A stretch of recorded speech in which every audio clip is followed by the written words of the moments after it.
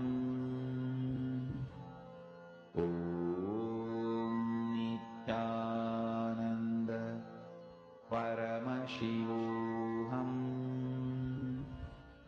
Om Nithyananda Paramashivoham. Om Nithyananda Paramashivoham. Om Nithyananda Paramashivoham. Om Nithyananda Paramashivoham. Om Nithyananda Paramashivoham. Om Nithyananda Paramashivoham. Om Nithyananda Paramashivoham. Om Nithyananda Paramashivoham. Om Nithyananda Paramashivoham. Om Nithyananda Paramashivoham. Om Nithyananda Paramashivoham. Om Nithyananda Paramashivoham. Om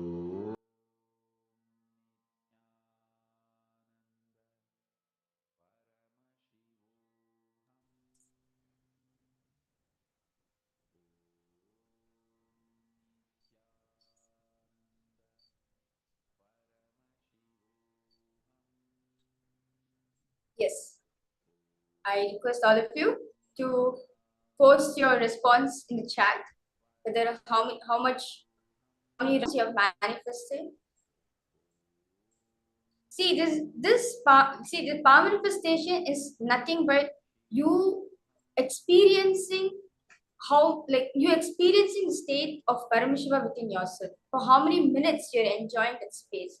It's not about how much of rounds I'm getting manifested, how many rounds I'm not manifesting. No, it's about how many times I've been connecting back to Paramashiva, how many times I'm reminding myself I am Paramashiva. So the whole power manifestation is nothing but you experiencing the Paramashiva within yourself. That's it.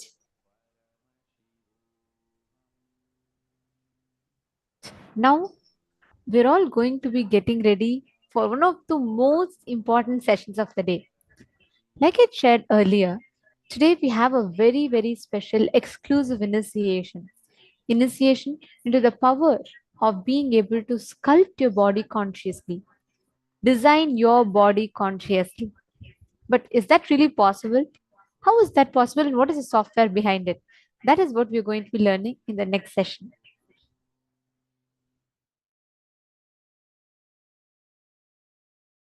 We always take our body for granted and exploit more than what it can do. Instead of feeling grateful towards it, we start exploiting the body. And if you feel grateful towards the body, the intelligence of the body will be more active and more alive. You go and pray to so many gods, so many goddesses, to so many deities, to so many gurus. But you never keep friendly attitude with your body. There is a beautiful technique in Tantra. They pray to their own body. They feel they give their gratitude to their own body and they pray to their body. When I read about that early, first time, I was surprised. How can this help? But when I practiced myself, when I consciously scanned, I understood. First thing, your body intelligence gets awakened. Next thing, your inner consciousness starts respecting your bio-intelligence, your body intelligence. Now, as of now, your inner consciousness never respects the body's intelligence. You never believe body has got its own intelligence. Just understand one thing. If one piece of bread, if it has to be converted into blood mechanically, you need an industry which runs 3 kilometer distance. If you are to do mechanically, you need an industry which runs 3 kilometer distance. But in this 6 feet, it's continuously happening. Continuously it is happening, day in and day out, not even one day strike. Continuously, the blood is getting converted into blood. And doctors say, the process which happens through your mind, inside your brain, if that has to be done through computer, you need a computer which is at least 10 times bigger than a normal house. 10 times bigger than a normal house. The sound which will be created by the computer will be equivalent to the sound of one city. One city, what is the sound? One city creates. That much sound will be produced. But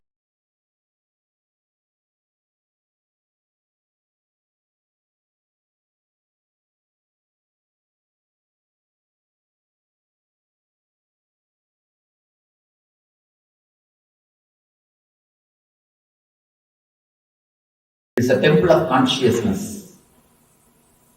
So, before going to hundreds of temples, hundreds of gurus, start feeling grateful to your body for accommodating your being on this planet Earth.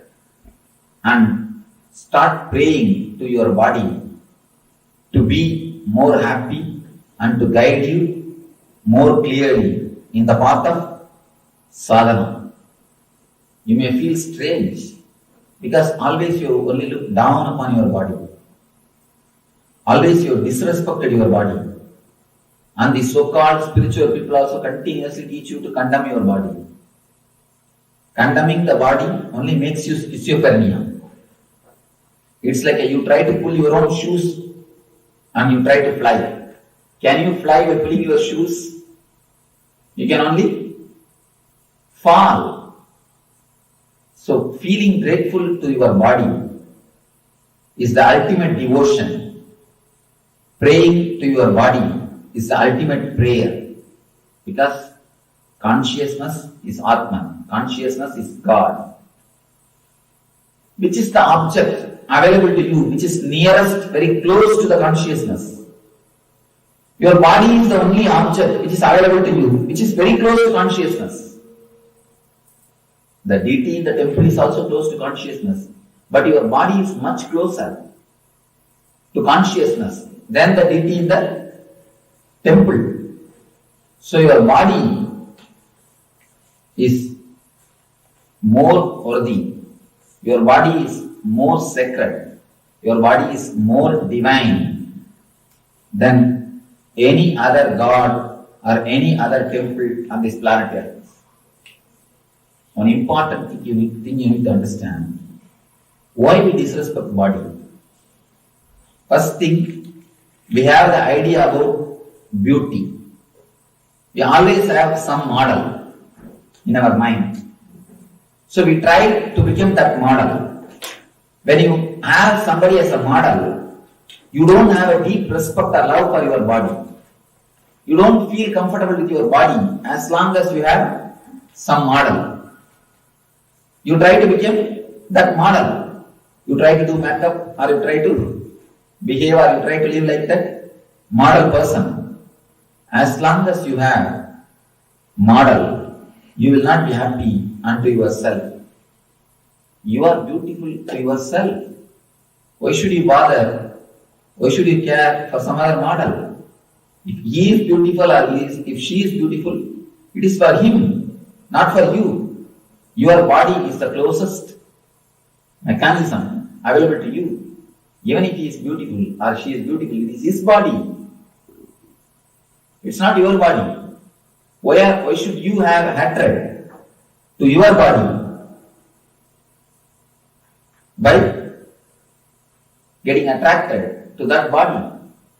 Most of the time, when you feel attracted to some model, you start hating your body. You also want the same kind of body. You also want same type of body. So naturally, you create tension in your body. From the young age, you are taught to become like somebody. You are given so many fantasies, so many ideas. You should look like this person, you should look like that person. This is the idea of beauty, that is the idea of beauty. The ideas about beauty enters into your mind and you start disrespecting your body.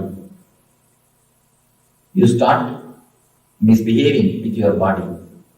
The moment you think, you feel somebody else is beautiful, you want to become like him or like her.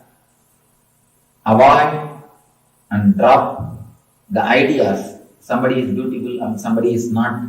You are enough unto yourself. You are enough unto yourself. You are beautiful for yourself. Why should you bother somebody else's beauty? Why should you bother about somebody else's body? First thing, feel totally homely with your body. Feel totally relaxed with your body. Start feeling grateful to your body for giving you so many types of pleasures. It has given you so many different kinds of pleasures. Pleasure of tongue, pleasure of smell, pleasure of eyes, pleasure of hearing, pleasure of sex. So many pleasures are given to you because of your body. Your body gives you so many kinds of pleasures to you. You must feel grateful to your body intensely because it helps you and it shows you, it gives you so many pleasures.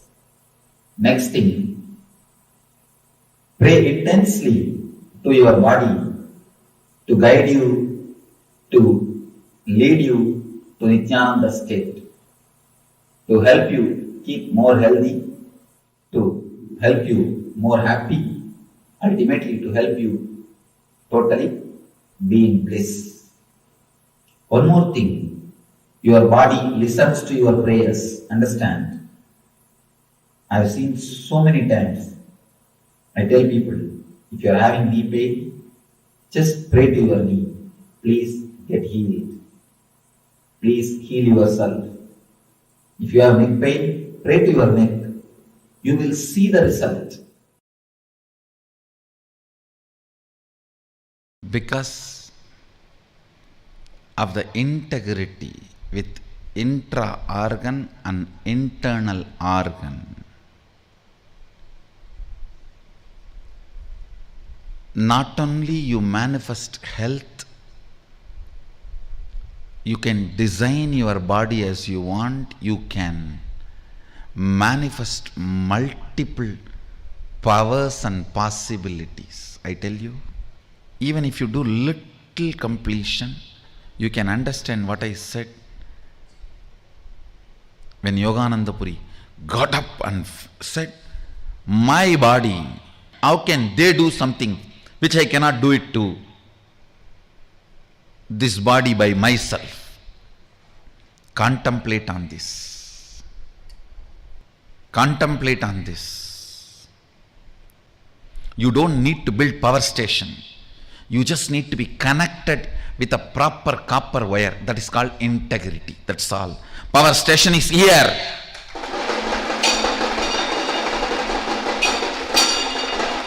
Eternal atomic power station.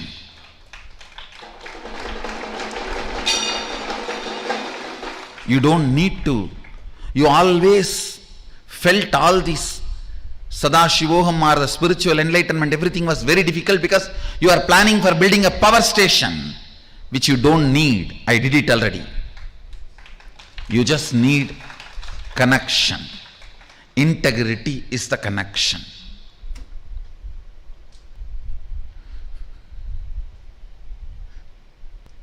I'll give you a little detail when I say what do I mean by integrity to your internal organs and intra organs. When I say integrity to your internal organs, feel all the time you own them. You own them. So whenever there is a food taken which puts you in depression, low mood, do not eat that food again. When there is a action done by you which disturbs that internal organs, don't do that again. It may be as simple as smoking,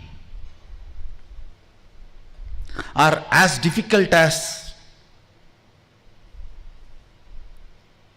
heroin. It can be as simple as smoking to as complicated as heroin. Whatever. Anything which is putting you powerless space, don't do that again. That is what is integrity to your internal organs. Same way, when you utter a lie knowingly, or when you give a word knowingly that you are not going to fulfill, the harm you cause for your walk, you can see it very clearly. Don't do that again. Sit and finish completing all the past. No need to have a lifestyle where you are hurting your walk and internal organs. No need. You don't have to take up that kind of a profession. Knowingly. There are tons of professions where you can do sweet things, make money, live your life happily, blissfully, be out of the matrix. There are thousands of things you can do it without harming your walk, harming your intra-organs, anandagandha. Integrity to the internal organs and intra-organs. For example, if you eat non-veg, you feel dull, tired, heavy, then decide, I am going to complete with this pattern. What is it that pulls me to eat non-veg? Is that the food, the way it is presented, or the tongue, the experience of the tongue when I am chewing? What is it? Find that pattern and complete.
So rishis say, declare, any disease is nothing but a cloud in your body, in your mind. Just like clouds, this also will pass, this also will move. We work intensely to cure once we fall sick. But somehow we don't try to prevent. Because when you are healthy, you take your body for granted. You take your health for granted. When you are healthy, you don't even remember your body. The definition of health is, if you are able to forget your boundary, you are healthy. If you are able to forget your body, you are healthy. There's a beautiful saying in Taoism, when the shoe fits, leg is forgotten. When the belt fits, belly is forgotten. When the chain fits, neck is forgotten. You forget. If you are healthy, you forget your whole body. You don't remember your body. You don't remember your boundary. You don't think that I should do something to maintain my health. One more thing. We always think no diseaseness as a health. If you are not going to any hospital, if you are not taking any medicine, if you are able to manage your day-to-day routine without any medication, you think you are healthy. But according to me, the definition for health is a positive well-beingness. It is not only no diseaseness. No diseaseness is only one part of health. There is something more to health than simple no diseaseness. The positive well-being,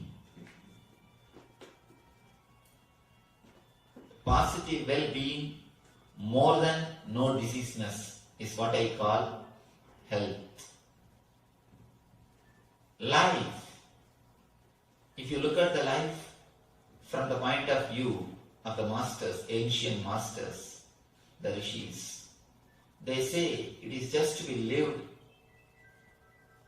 in a blissful way. They say Anandam Brahma Navyajanat. There is a quotation in Sanskrit. It means existence is bliss. Don't waste it by missing it. Existence is the very existence. Your very life, your very breathing, your very living in this body is bliss. They say the body is filled with nectar, with bliss. The very life is bliss. And then they advise, please don't waste it by not enjoying it, by not experiencing it. Once you start feeling I am the body, you start feeling the boundary. Feeling the boundary is nothing but sickness. When you forget the boundary, you are in health. When you are totally healthy, you don't walk, you just feel like flying.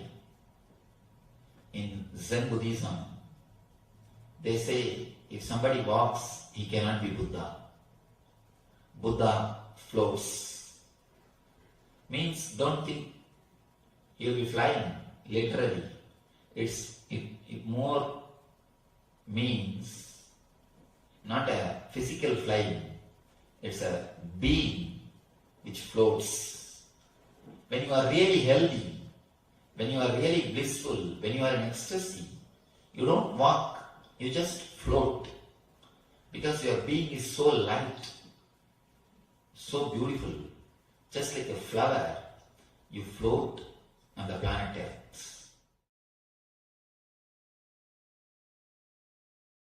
Few basic truths, basic understandings.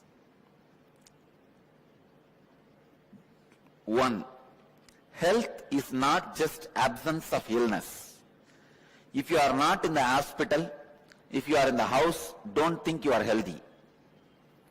Health is not just absence of illness. It is something more than that. It is well-being. Just because you are not in the hospital, absence of disease does not mean you are healthy. First truth. I want you to internalize these few truths so that we will further work on some homeworks.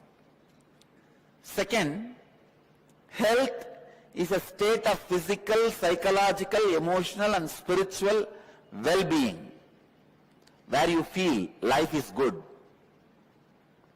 Rarely, sometimes when you wake up in the morning, maybe for 10 minutes or less than 10 minutes, you will feel life is good.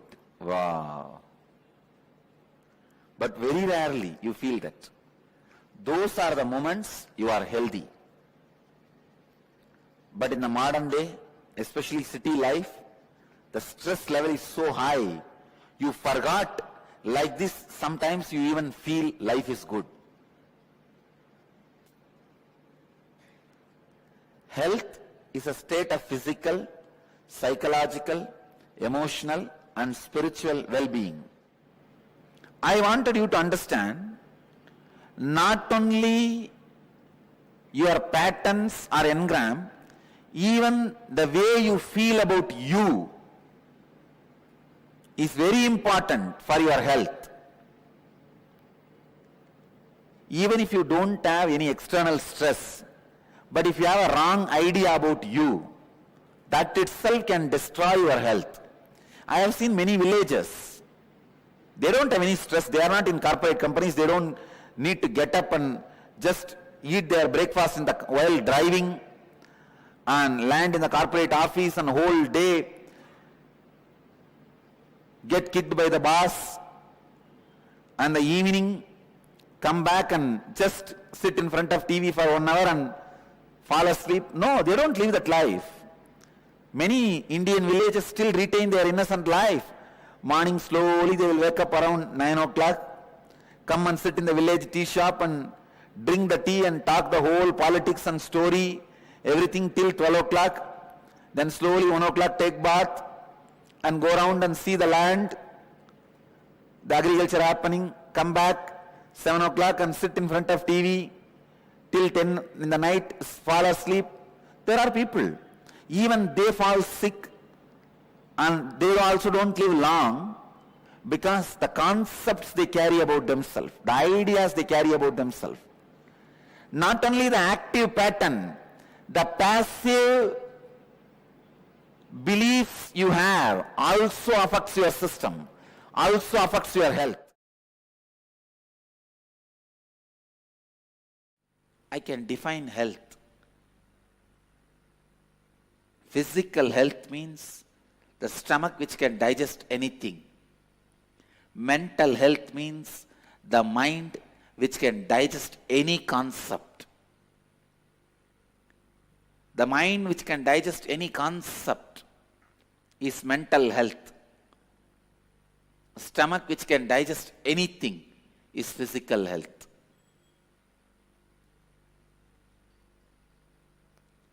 Consciousness which can digest anything happening in life is spiritual health.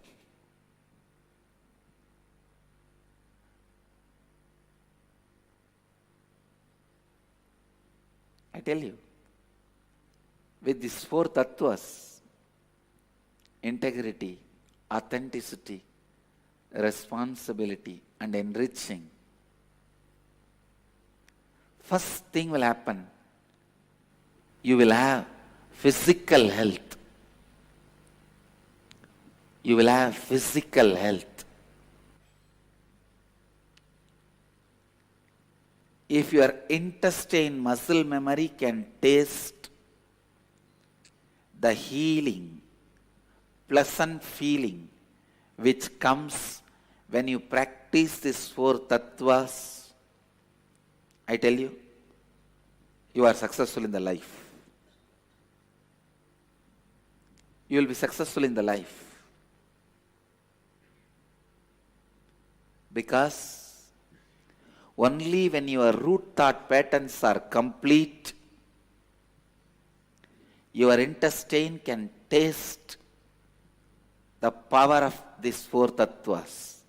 Till then, your brain may taste, but not your intestine.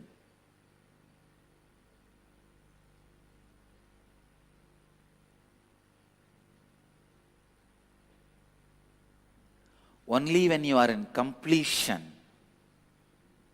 your stomach can sit in a relaxed way. Sitting without restlessness can happen only if your navel is cool and healed.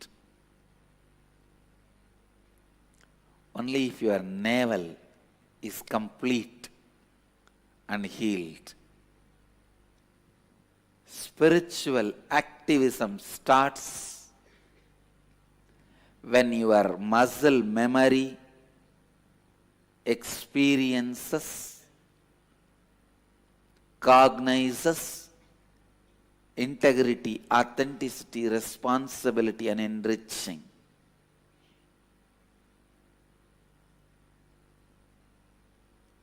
I tell you, if you start living integrity, authenticity, responsibility, and enriching, first thing, the hundreds of questions you have, you will discover answers. So first thing, physics of conscious sovereignty. Conscious sovereignty is the ultimate of life. Physics of conscious sovereignty is building a body with a spiritual stamina. Listen intensely. Listen carefully, deeply. Every word now I utter can become your realization, your experience. So listen. Building a body with a conscious stamina. Actually, building a body with a spiritual stamina, conscious stamina, is very easy job. Too easy. I can give you just some 10-15 simple tips.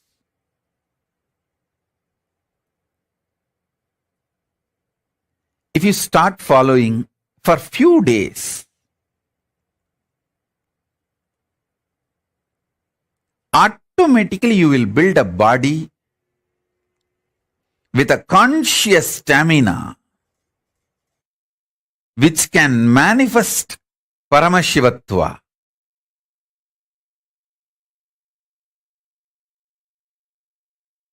Because my gurus have done it for me. I know the precise methodology. Without wasting much time, I can teach you. Many instructions, tips I would have given you. Please add castor oil in your food every day, at least 1 teaspoon. See, don't add too much castor oil, then you may feel dehydrated, tired. At least 1 or 2 teaspoon per day or per meal. See, if you are taking only 1 meal a day, then go for just 1 teaspoon, not more than that. So based on the food intake, choose. These are 2 simple instructions. It's not something very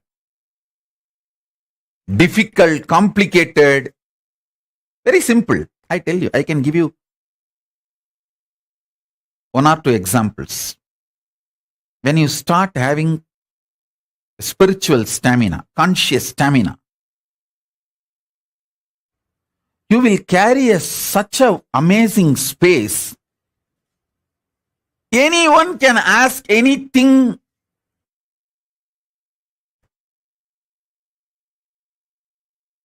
You will never feel irritated. You just know you are so happy they asked you. You will never feel demanded. You are so happy. The people come into your space.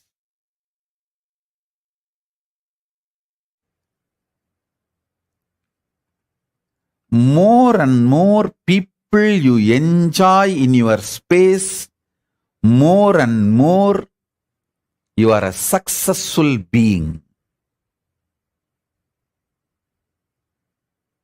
Because you know your pure space never gets trampled by even millions of people entering into your space.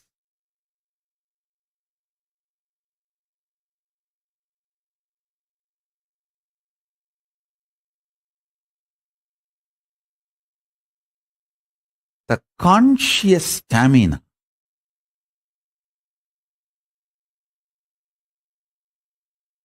triggers, snowballs, initiates thousands of good things in your life. I tell you, 1 teaspoon castor oil can keep you in a pleasant mood 24 hours. Don't take my words casually. I am very serious. If you start doing it, you will understand. If you start doing it, you will understand. Within 6 months, you will understand. If you are a person constantly irritated, easily triggered, just use castor oil. You may think, what, castor oil?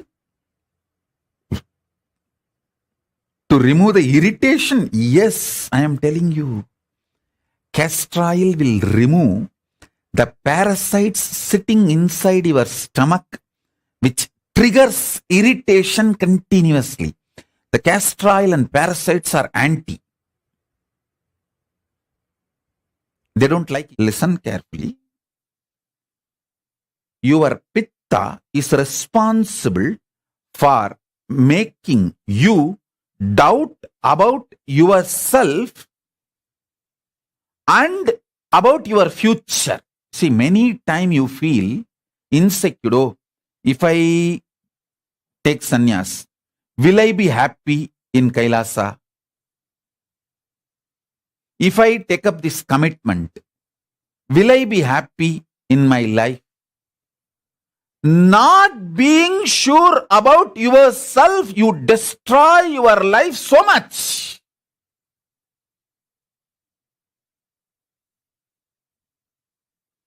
So many wonderful things in your life is lost because you don't feel sure about yourself. Especially spiritually, consciously.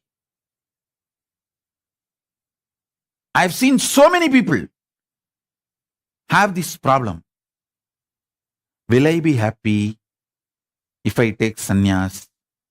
Will I be able to be peaceful and happy if I choose to be with Swamiji? Will I be happy if I choose to be in KAILASA?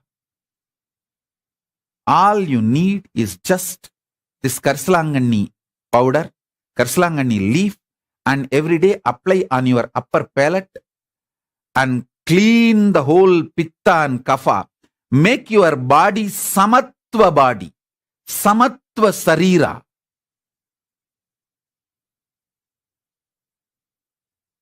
I tell you,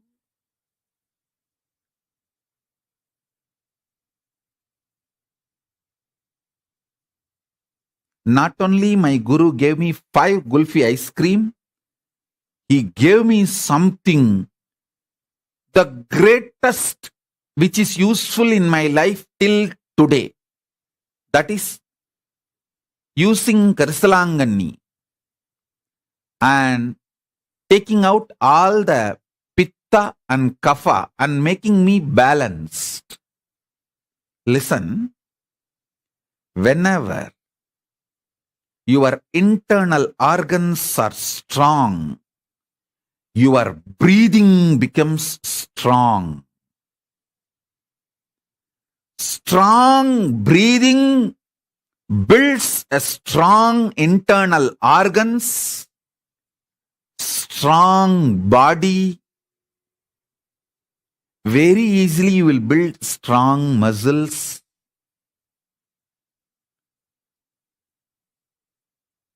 Karsalangani powder, taking it in your thumb, applying on the upper palate and cleaning all the kapha and pitta is such a simple act.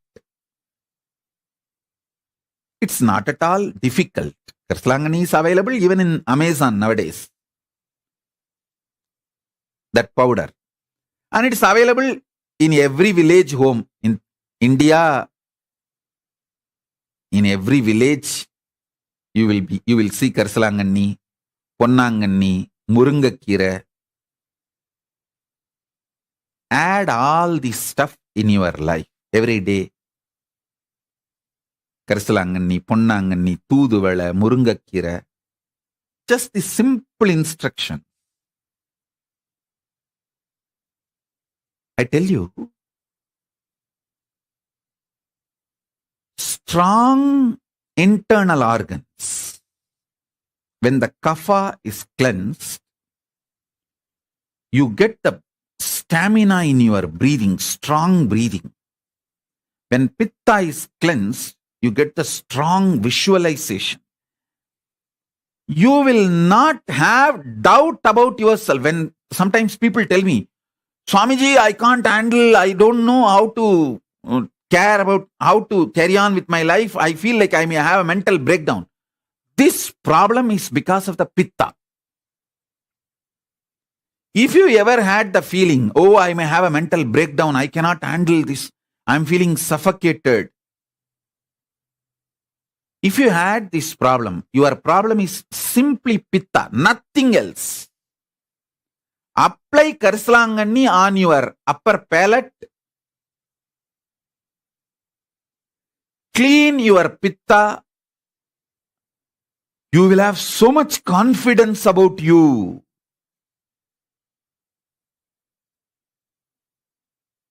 You will have so much confidence about you. I tell you, you may never imagine such a simple acts can solve such huge problems in your life.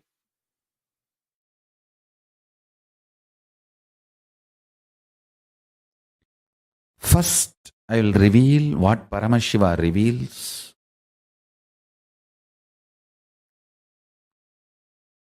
The sacred secrets to have successful relationship with yourself. Listen intensely.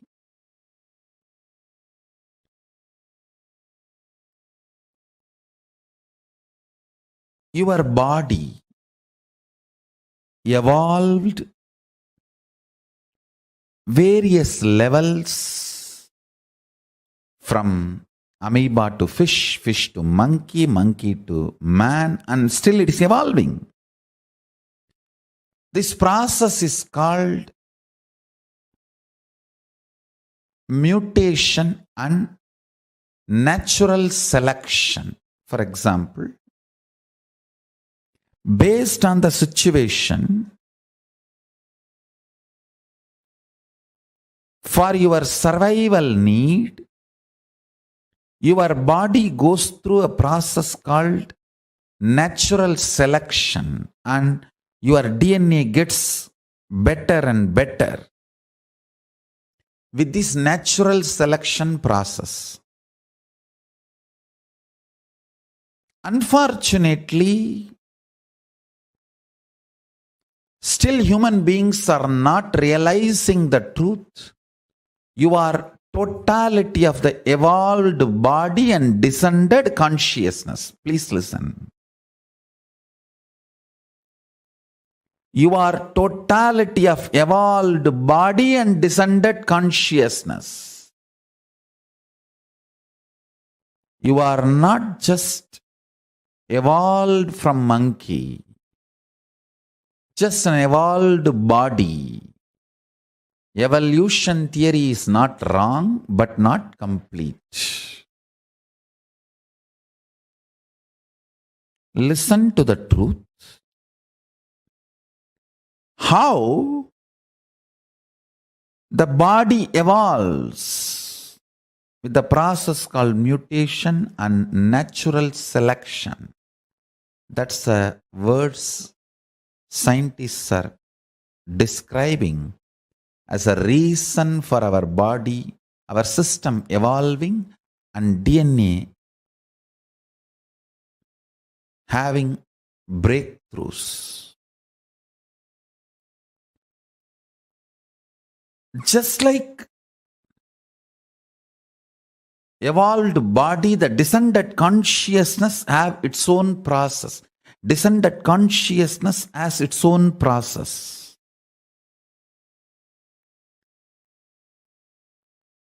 In the body, it's called natural selection. In the level of consciousness, I'll give this process, the equivalent of the natural selection process happening in the level of superconscious descending. I'll give the title of, listen carefully, conscious decision.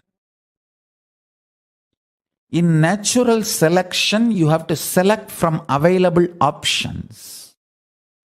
In conscious decision, everything is possible for you. There is no limited options presented in front of you.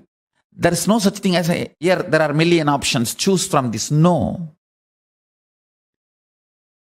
Only in the body level, physical level, million options are presented and you are asked to choose anyone.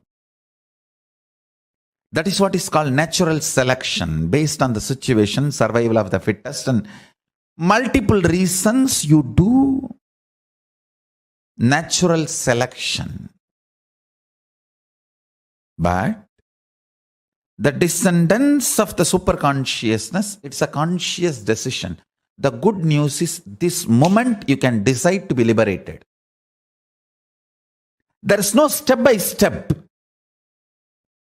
This moment consciously you can declare, I am unclutched. Then the pure superconsciousness will just blast your whole body and DNA and alter it to the level for the superconsciousness, Paramashiva, to manifest his glory, the state of Paramashiva, space of Paramashiva, powers of Paramashiva, and being of Paramashiva. Listen.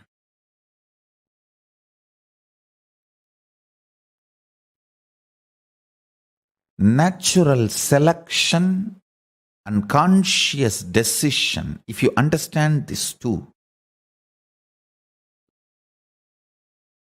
you know how to create a right communication and relationship with you.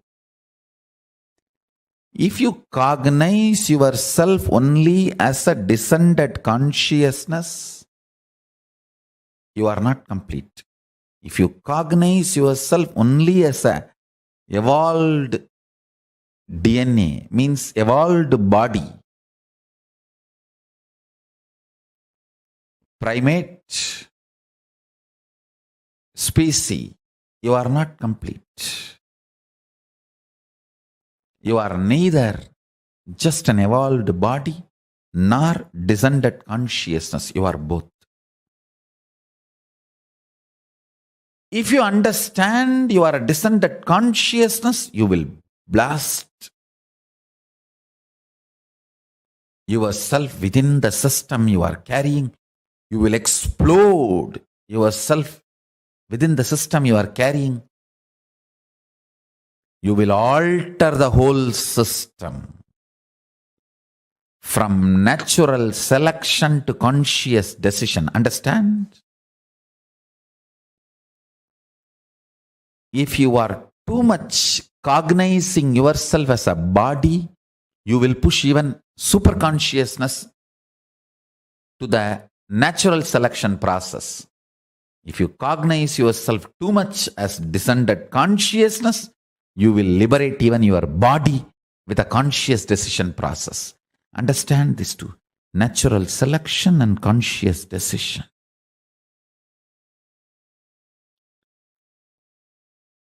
See every day in your life how your life is flowing. Is it more natural selection based or conscious decision based? In reality, you are consciousness and body together.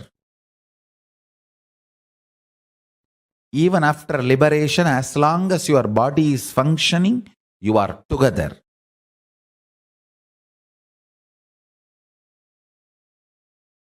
The good news is you can open the floodgates of consciousness and blast your whole system with that super consciousness. Then even your body will start acting in the level of conscious decision instead of natural selection.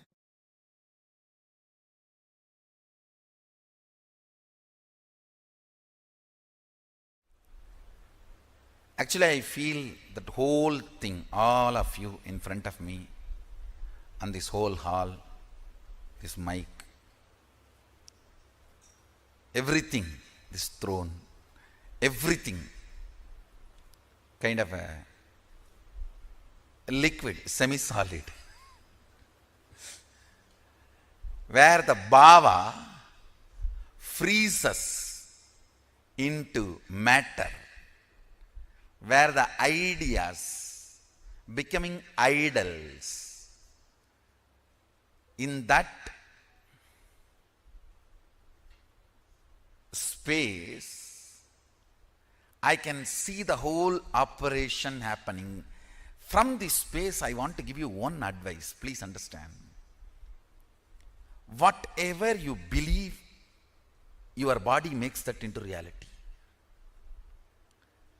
I can see from this space, if somebody believes sannyas is too easy, just body builds its structure, its DNA, to make sannyas simple and easy.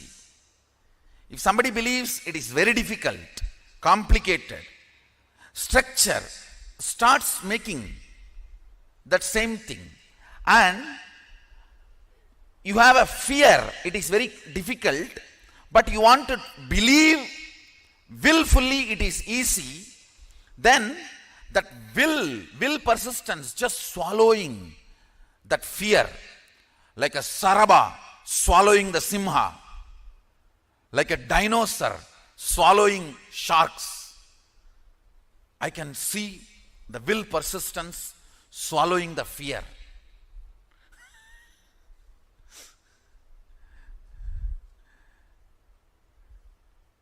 If you feel living in this place is the best, I am seeing you manifest that. If you feel there is problems here, I may not be in tune with this now, then I see that same thing getting manifested. If you feel the fear is there, I may not be successful, I may not fit in, but with will persistence you want to feel, no, I will fit in, this is the best place. Then I see the will persistence behaving like a sharaba Listen. I am not 4D theater, Universal Studio to shake you and give you the experience of earthquake, accident. No. I don't need to do any of that. My words are enough. I tell you, really I tell you, today I'll make you experience how liquid you are.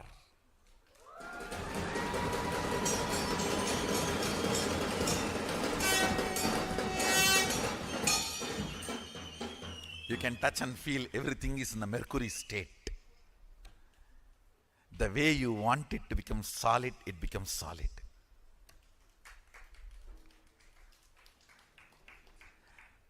Your cognition solidifies it. That is what is consolidation. Your cognition solidifies it, consolidates it. Sit as pure consciousness. If you don't know how to visualize it, you can decide to visualize Mahasadashiva. The form here carved with thousands of heads means all the heads here are your heads. The head of the Indra, head of the Chandra, head of the Surya, head of the Shani, head of the Guru, head of the person who is sitting in Batala, everything is part of your head, your neck. All those identities are your identities. Sit with that cognition. You may not know how to come to the conclusion about consciousness. So, come to this decision, conclusion. Everyone here, everyone everywhere, every animal, everything exists. Big sharks inside the ocean. Huge living and non-living entities. No, I should not use the word non-living, sorry. Animate and inanimate. They may be inanimate, but they have life. They are alive. Stavaram jangamam vyaptam. Whether it is stavara or jangama, you penetrate everything. You pervade everything. Sit with that decision. Sit with that conclusion. I'll show you how liquid this whole universe is. It is your bhava does the spanda. It's your bhava does the spurana. Understand? I'm really seeing this whole semi-solid existence. I'm actually sitting on the threshold.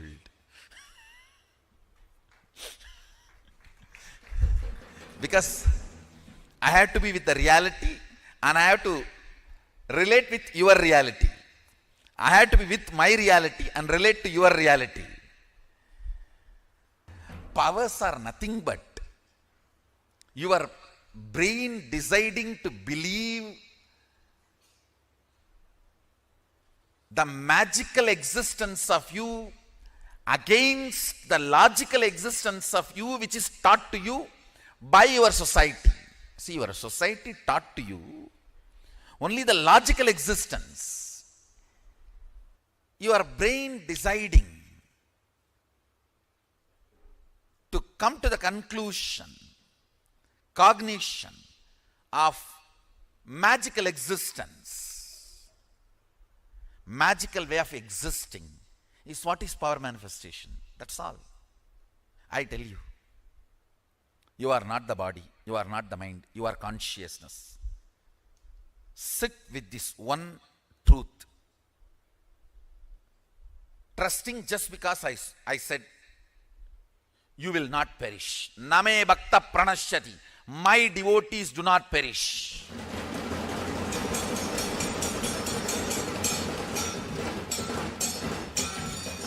When you come to the conclusion, your consciousness, your pleasures will change. Your purpose of existence will change. why you want to exist will change. I tell you, whatever you feel as you, whatever you concluded as you, whether you like it or not, just by your breathing you spread that. If you are joyful, by your breathing you spread that.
What you feel as first person, I.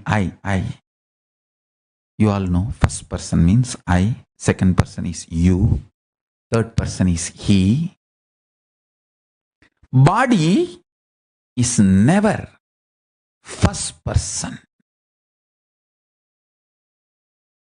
Whoever believes, cognizes body is first person is called rogi, sick. I'll say mentally sick.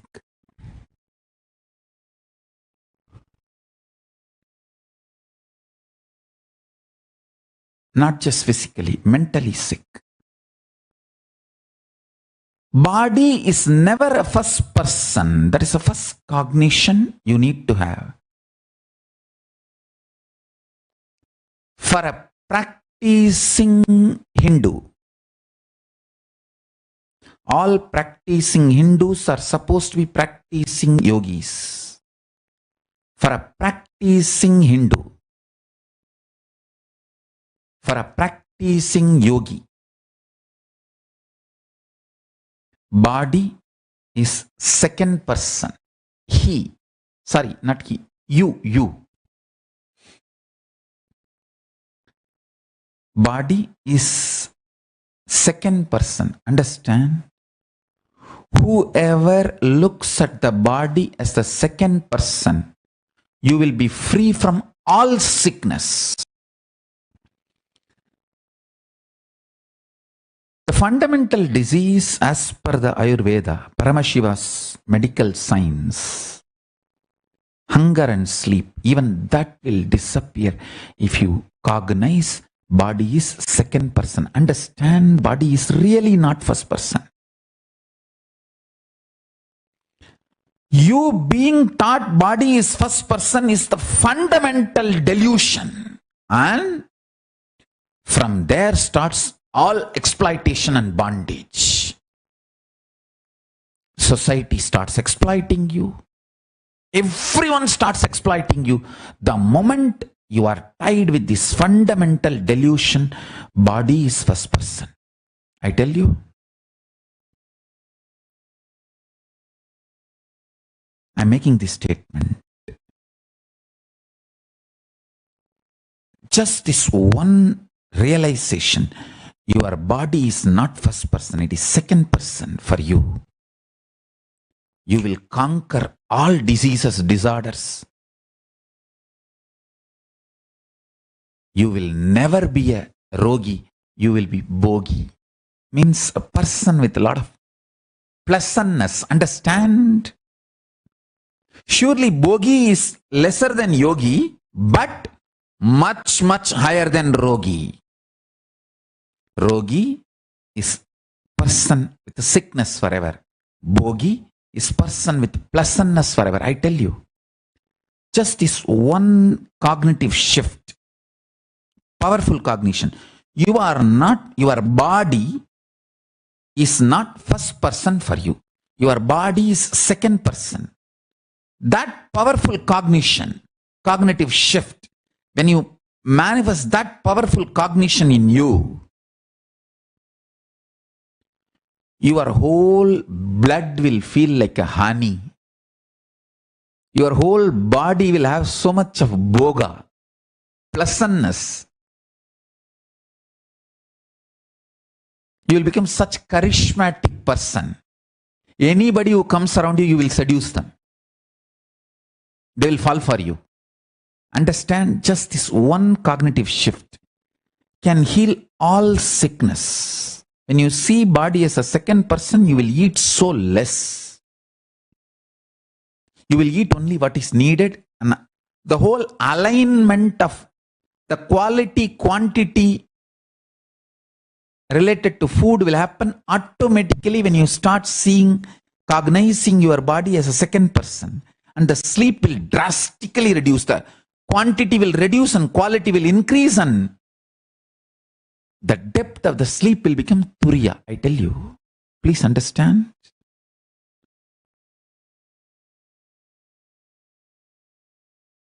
Your skin will be shining if you see your body as a second person. You will become a most handsome, glamorous, beautiful, romantic, sweet person when you see your body as a second person, you'll be an amazing bogi. Real bogi is not the person who takes boga from others, who gives boga to everyone. Is the real bogi. Real bogi is the bogi who gives boga to everyone. He is extremely charismatic. Goes on giving boga to everyone. Your blood will feel like a honey when you see yourself as a second person. See your body as a second person. Understand? The moment you start cognizing your body as a second person, you are a bogi. Everything you do becomes pleasant for you and for others. From morning till night, while you are eating, see your body as a second person. Body is eating. While it's feeling tired, see, body is feeling tired. While you are feeling like sleeping, see, oh, body is feeling like sleeping. Okay, body is sleeping. Throughout the day, have this cognition. Suddenly you will see, you will become such charismatic, graceful. A practicing Hindu is expected to see your body as second person.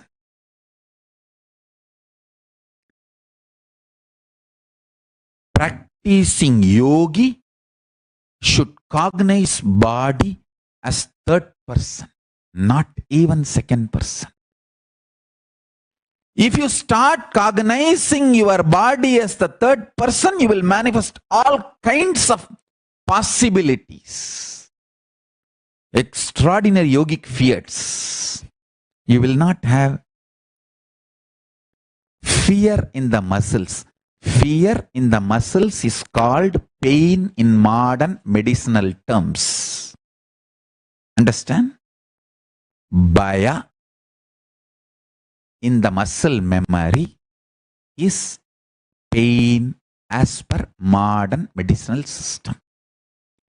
If your muscle memory do not have bhaya, it just will do anything it wants. If you see your body as the fourth person, what is fourth person? Means cognizing all bodies are your bodies. You can spontaneously, simultaneously operate all bodies through your will or free from the will while you are operating the body you are holding. Just like the body you are holding, how you can operate simultaneously, spontaneously, you can operate all the bodies all the time. That is what I call incarnation. Understand? If you see your body, if you cognize your body as the fourth person, you are an incarnation. The Meenakshi Sundareshwara's body is an incarnation body. They were seeing their bodies as fourth person. Then you manifest all powers. Whoever manifests powers for those few seconds, when you manifest powers, you are in the state, you see your body, you cognize your body as fourth person. Understand? If you can read through others' third eye, if you can manifest powers through others' body, those few chanas, seconds, you are in the space of fourth person. That is how you manifest powers. Whoever manifests powers through other bodies, cognize themselves as fourth person for those few seconds. Understand? Yoga is all about raising yourself next level. From the first person, move to the second person. From the second person level, move to the third person. From the third person level, move to the fourth person level. That's all is yoga. Yoga, as per Paramashiva, is helping you, supporting you step by step to move from the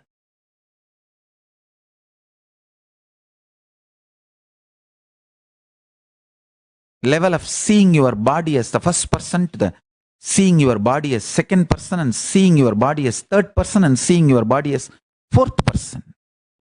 That's all the essence of yoga.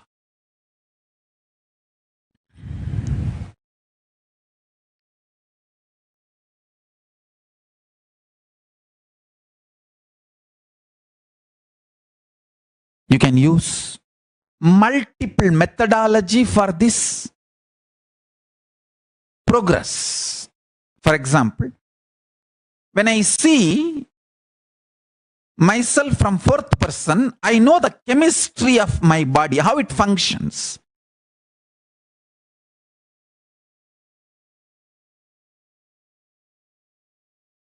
The only priority for all of you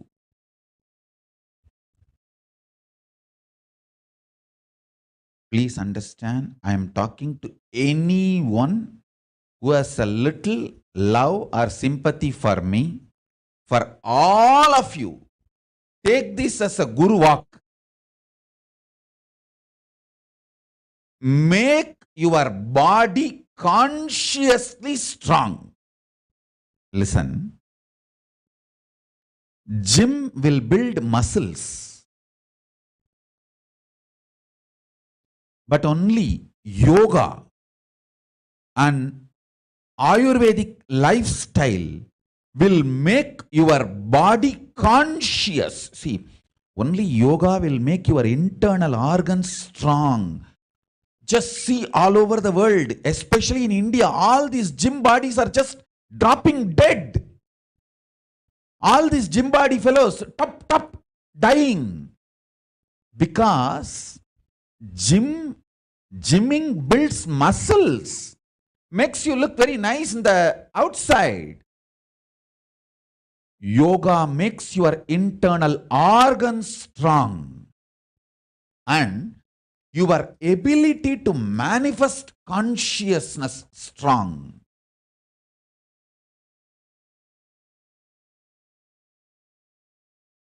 I'll describe more elaborate, detailed way, capturing exactly the impact of delusion on individuals. See, when you go to deep sleep state and move from there to dream state, from there to waking state, all these movements,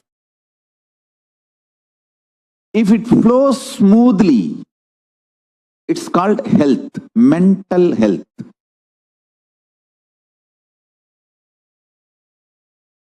Your nervous system is strong enough to handle your identity. Understand? Stress means your nervous system's inability to handle what all you consider as you and yours. That is stress. I am giving you the definition of stress as per yogic tradition, as per Hinduism. Hindu definition of stress. Whatever you consider as you and yours, your nervous system's inability to handle it is called stress. I tell you,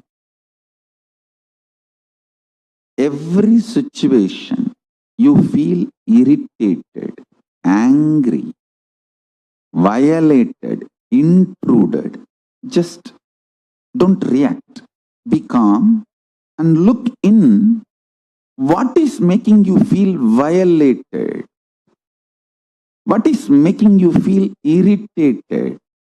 What is it that is getting into your nervous system?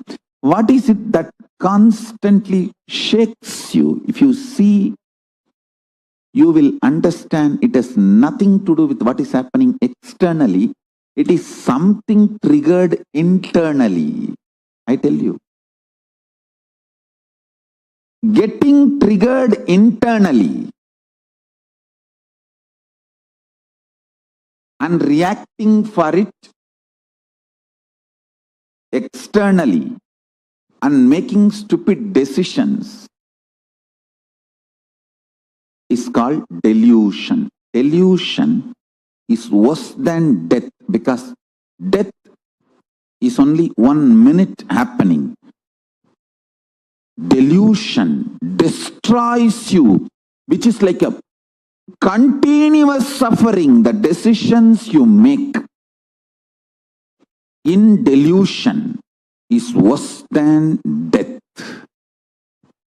Death is actually nothing. It's just changing clothes. I can give you one very powerful technique, method. Just decide to go liquid diet. See, when you don't give solid food, your body, when you don't give solid food to your body starts eating itself. Then it throws all kinds of anger, violence, tantrum, everything. It literally tries to make you mad. During that time, sit and do completion, read my books, Bhagavad Gita, Living Enlightenment. These are the best books. You will master your biochemistry, means the chemicals of your biology. See, the impact of the chemicals on your biology,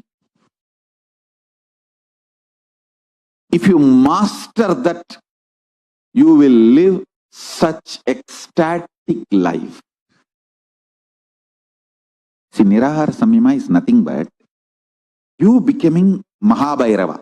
See, Mahabhairava is described to be a human flesh eater. Naramamsa Bhakshini.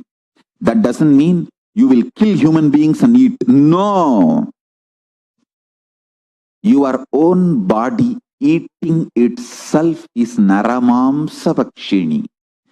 Your own flesh is eaten by your own body. When you don't give solid food, you are Mahabhairava, Akasha Bhairava. Sit as Akasha Bhairava.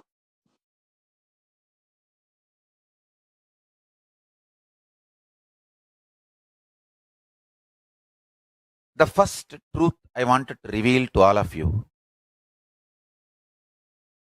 Our biology thinks. Listen. Thinking is the activity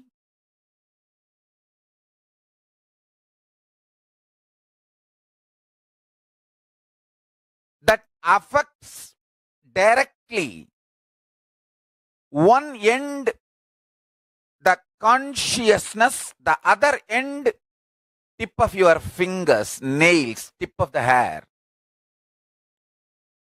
I mean, the whole thing is directly involved, affected in thinking. Understand? I'm using two words. Your nail, the fingertip, or tip of the hair, don't think it is not involved in thinking process, it is only affected by thinking process. No. No. I'm using two words. Consciousness, one end. The other end, your biology. Whole thing is involved, responsible, and affected by your thinking. Involved in your thinking, responsible for your thinking, affected by your thinking. Understand, please understand, do not think only your mind thinks, or only your neurological parts are cognizing. No. Whenever you think, your mind thinks. You think, oh, somebody else, not me. Because you feel more grounded with your biology than your mind and other components. Listen carefully. One important dirty secret is you start thinking before even knowing how you think. You start thinking without even knowing how you think. You start thinking without even knowing how to stop thinking. These three are the dirty secrets. You start thinking before even knowing how to think. You start thinking before even stopping how to think. And you start thinking without even knowing how to think. Without knowing, before knowing, without knowing how to stop. All these three is responsible, sure shot, sure recipe for this. You need to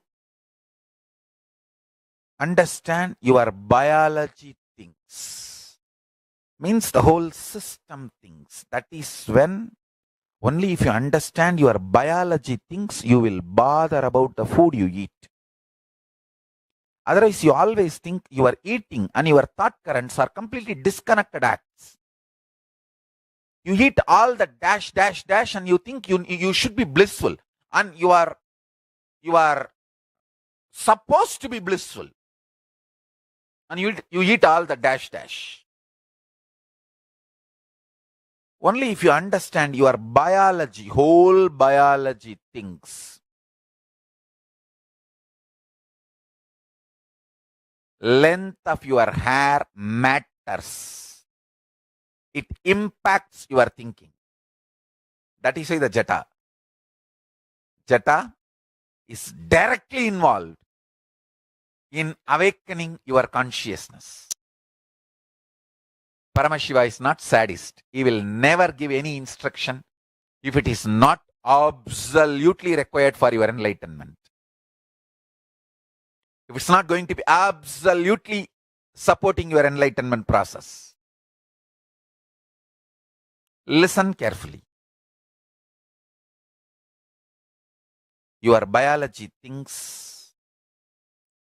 Consciousness to biology. Whole spectrum is involved, responsible, gets affected by your thinking. Your whole biology is involved in thinking. Apply this cognition in your whole life, in every level. Now, then your sleep becomes important component of your life. If you are not earning enough money, there is something seriously wrong in your sleep. If you are not enjoying the real pleasures of life, there is something seriously wrong in your digestion. Because your whole biology thinks. Understand? If you are not manifesting enough wealth, have Haritaki powder. Because your biology thinks. Don't think your wealth and your constipation is unconnected. No. If you are not having blissful, happy relationships, decide to have jata. Don't think not having jata and unhappy relationships are unconnected.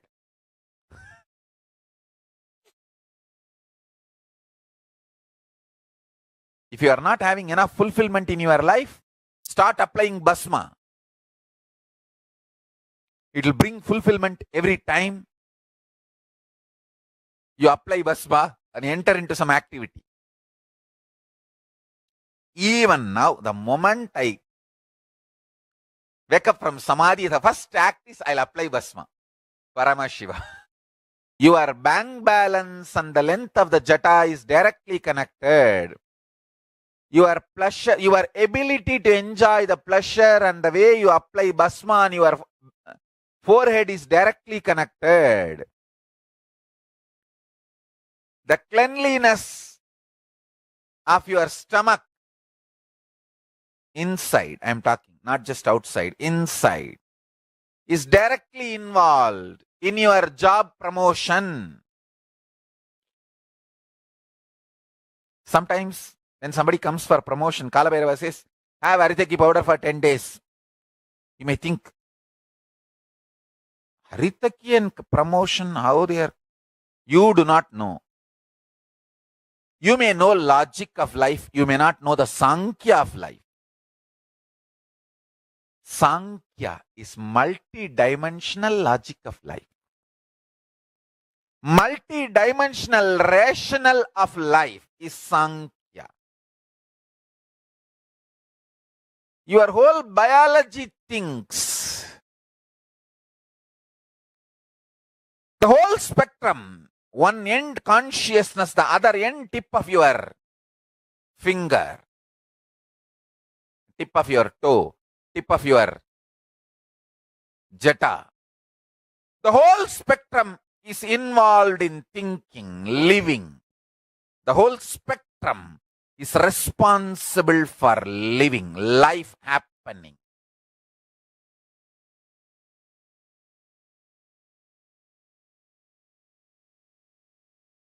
Yoga means the science of becoming enlightened and science of preparing the body for enlightenment. You can say the science of bolting the enlightenment experience in your physiology. So that is Hatha Yoga. He's a great master, Swatmarama. I was just going through his books, his works. When I was going through a sloka, it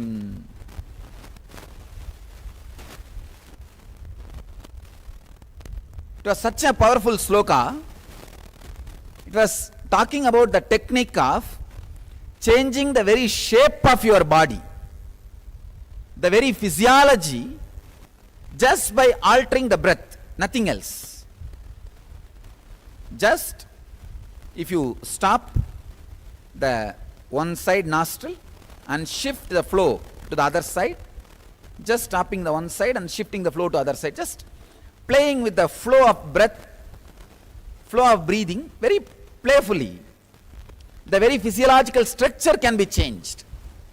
The very size of the muscles, the very size of the hands, legs, eyes, the very physiological structure can be changed. I was really shocked. I said, oh God, how can this be?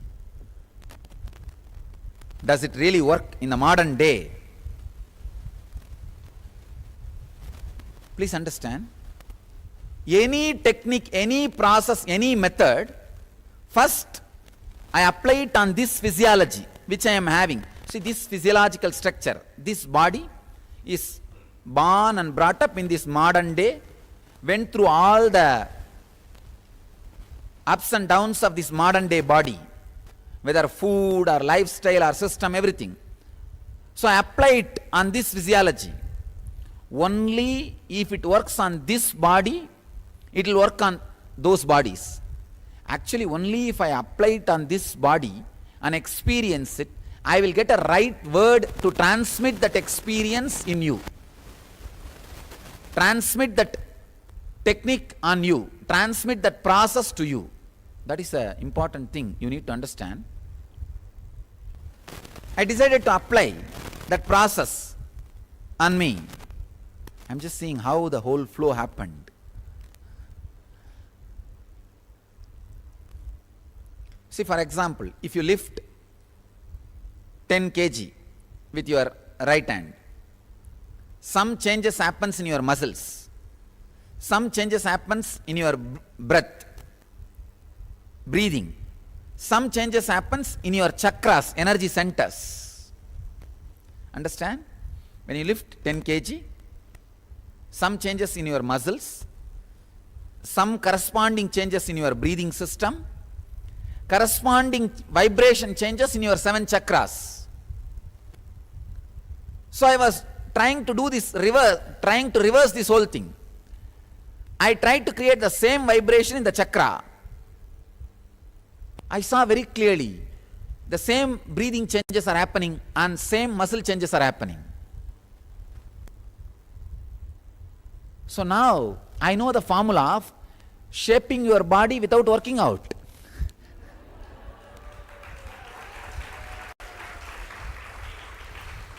You don't need to work out. Just sit and create certain particular vibration with either sound or simple change of breathing technique, breathing formula. You can build your muscles. You can build your body as you want. It was such a strong revelation. Oh God. And I tried for 2-3 days. I could literally see body bulging or shrinking. So suddenly I got an idea. Why not make a mystical body? Body itself so mystically. So the whole right side should look like masculine. If they photograph, it should be very masculine, manly, and the whole left side should look like Devi, feminine. Just all I did is 24 hours played with the breathing. I literally saw one side separately bulging and becoming masculine, the other side becoming thin and just feminine grace. Just 24 hours. I thought, oh God, what a science. What a great science.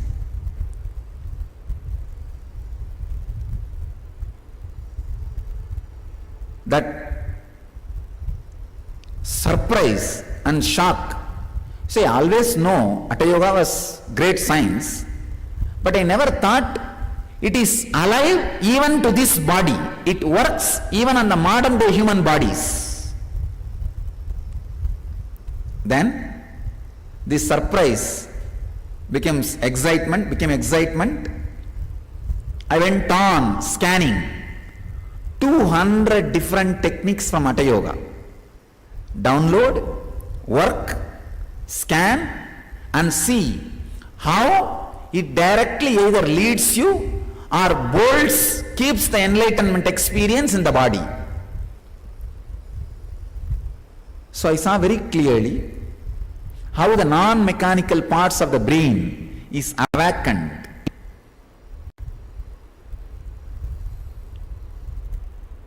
How that enlightenment experience can be stored in the body. The intelligence can be stored in the body. So every day it was such an excitement. Free time, 53 days. Where will I get? Every day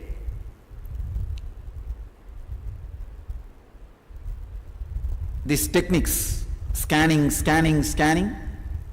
I'll just apply it on the body and see how it responds. It takes hardly 3 to 4 seconds only for the technique to respond and express its full expression in my system. So in ordinary body it may take just 2 to 3 hours, that's all, nothing more.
Swamiji revealed one of the most amazing secrets about health.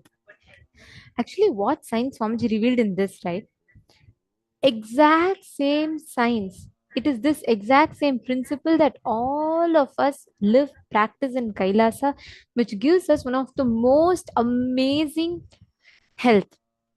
I'll just share with you all one incident. See, in Hinduism, every single science, whether it is Nirahara, whether it is Kaya Kalpa, whether it is Brahma Nirahara Samyama or Turyatita Samyama, whether it is just the eating through the havis, each of these samyamas that Swamiji has given is extremely scientific. Swamiji was telling in this about how Swamiji consciously designed his body, right? How many of you listened to that? Pavanaya, you've asked what is samadhi and why your third eye hasn't reached it yet. I'll share with you the answer. Listen to this; it'll answer your question. Are you there? Lauren Aya is saying he keeps doing the nirahara. Are you talking about the nirahara that you're doing? That you say that has been detoxing your system? I'll just share with you all this one incident because if you understand this, right, you will know the kind of impact that these sciences have on our body. When Swamiji says he is not just talking about, oh, go to gym, get your six pack and reduce your weight or get your abs healthy. No, it's not just that. He's giving us the science about how you can experience your how you can experience the space of optimum health, arogya. How many of you listened to that incident which Swamiji shared about how Swamiji sculpted his body? Put yes in the chat.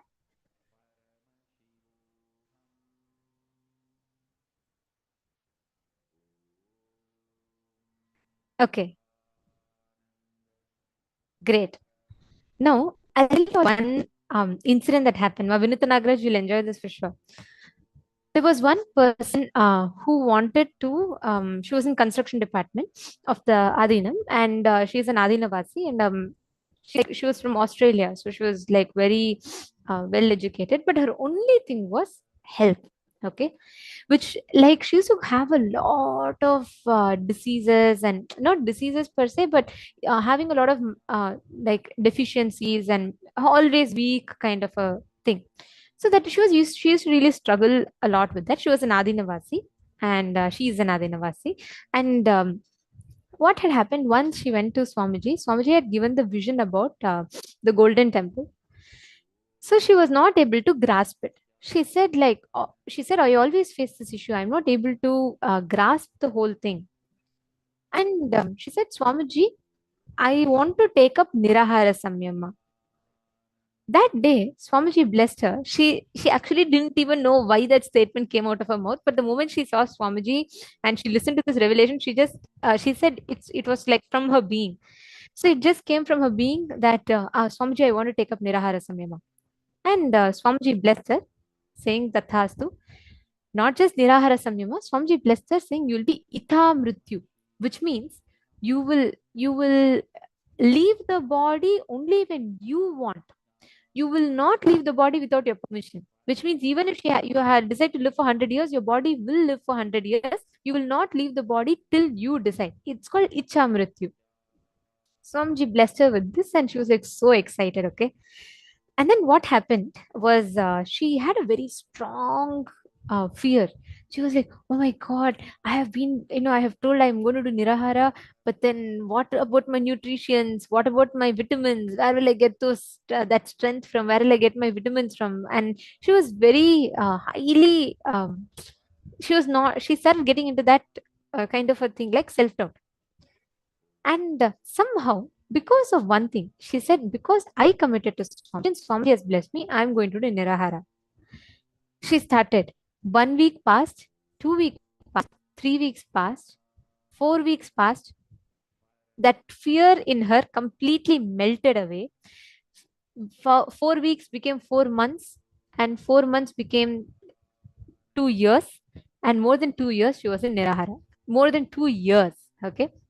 And what happened in Adinam, we all have these general health checkups just to make sure all of us are healthy and we're all like proper. So we have these routine checkups done. So it so happened that once the whole group of us, we were all there, and the doctor had come to check us, completely new doctor, and he'd come to check us, and all the Adinavasis there were checked. So he checked all of our health, and he said, okay, some each one, he said, okay, this is good, everything is good. And for some people, he said, okay, maybe you should take something like that.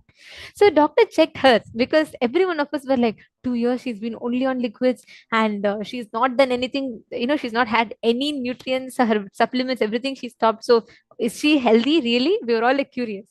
And she was absolutely fit. She'd become very thin and healthy. Like, she's lost all the unnecessary weight and she became very healthy.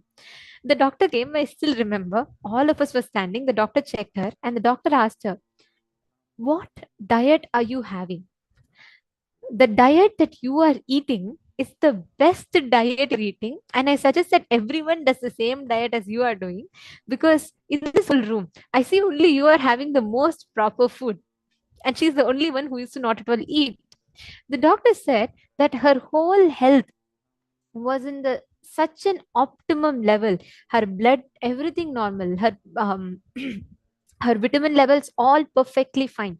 Her whole body, her eye, her everything completely healed itself. Even the problem she had earlier completely left her. And then we were all like amazed. The doctor said, in this whole room, I think only she's eating properly. We all laughed. We were all like, she's the only one who doesn't eat. All of us eat food. But just that one science of Nirahara had caused such a phenomenal change in the body. In the physical level, the body went through that repair, and the whole body was completely fit, healthy.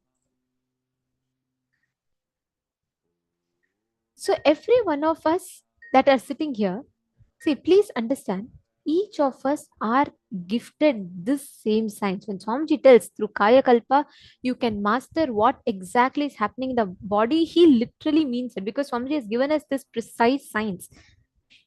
How me or you can apply this science, how we can benefit from this on our daily life, is what we have to see. Because the moment you implement it, you will immediately see the results of this amazing science that Swamiji has revealed. This Kaya Kalpa is one of the best revelations from Swamiji.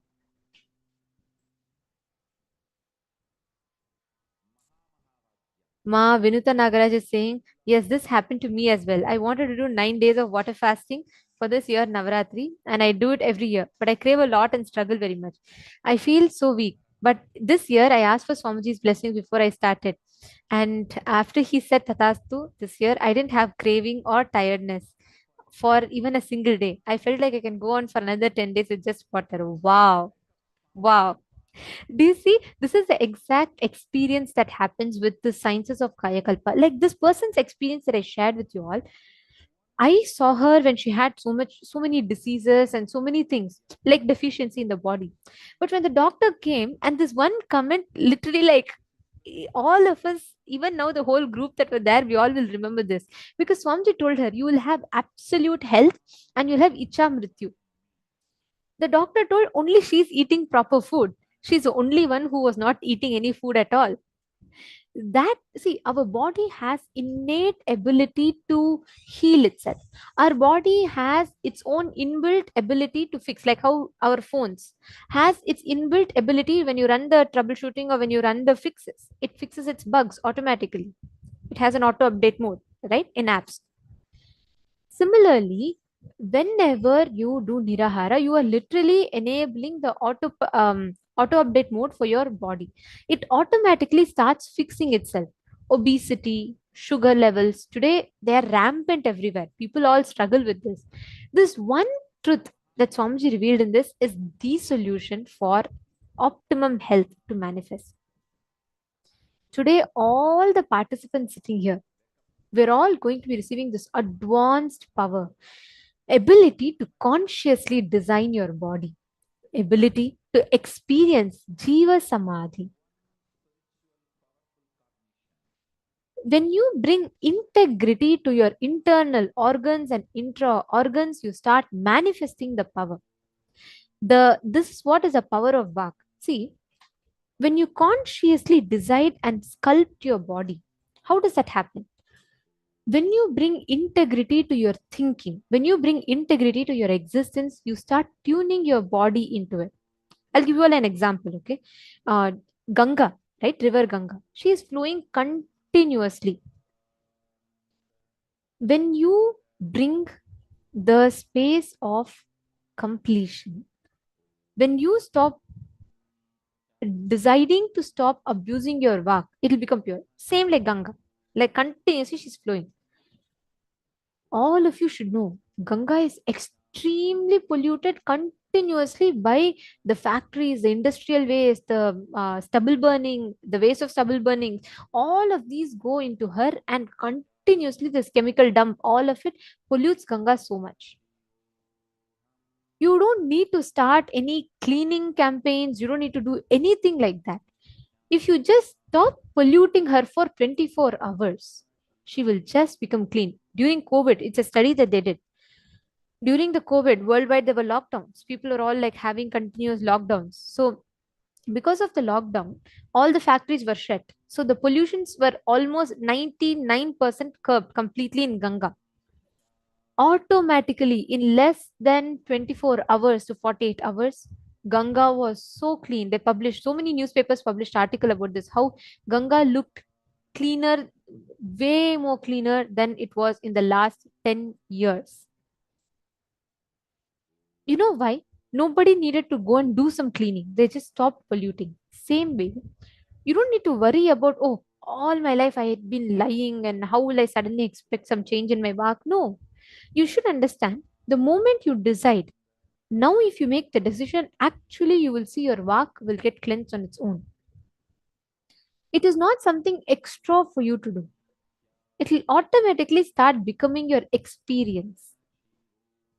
If you just decide now, from this moment onwards, let me stop abusing my work, that is enough. That is automatically giving you the complete strength, the ability to manifest what you want. This is the exact process that all of us are going to be doing now. See, when we say stop polluting the vak, what does that mean? Your words that you utter to yourself and to others. Many times we are so unconsciously uttering words. What happens is those words sit inside our vak like the pollutant. So they sit inside your vak. They don't let you experience, express, perform at your peak capacity. The way your eyes are, the way your face is, the way your shoulders are, the way your hands are, the way your body is consciously 3D printed by you and manifested. Even if you think you have a defect, be very clear, it is consciously 3D printed by you. The way your mind is consciously 3D printed by you. Your consciousness has the power. It is your consciousness that is designing, it is your consciousness that is willing and creating this reality in front of you. Catching it? Same way, if you declare, my consciousness is master of my body, it has the capacity to build the body as I want, you will immediately see how your body will listen to you and it will heal. All your fear, confusion is the life negative drug. You should just stop taking the fear, confusion, which are all the life negative drugs in you. Instead, if you just decide to bring integrity in your intra organs and internal organs, you will see so beautifully it will get cleansed. Now, for example, if you eat non-veg, you will feel dull, tired, heavy. Then you are going to tell yourself that I am going to complete with this pattern. What is it that pulls me to eat non-veg? Is it that the food, the way it is presented, or is it by the people around me, the pressure around me? What makes me go and decide to eat non-veg? How many of you are catching it? Can I request everyone to put yes in the chat? How many of you are catching it?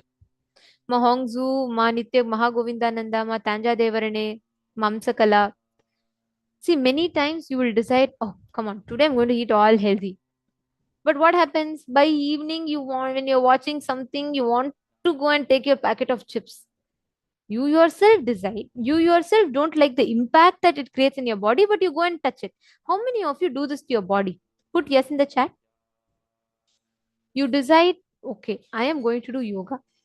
But morning, because that blanket is very cozy, you don't want to remove it. You decide it's okay, fine. But you know, throughout the day, you're going to have the impact. Like, for example, if you eat heavily after sunset, you know your body is going to take the toll of it. But because it's your favorite pasta, you want to go and take that extra plate. We all do this, right? How many of you do that?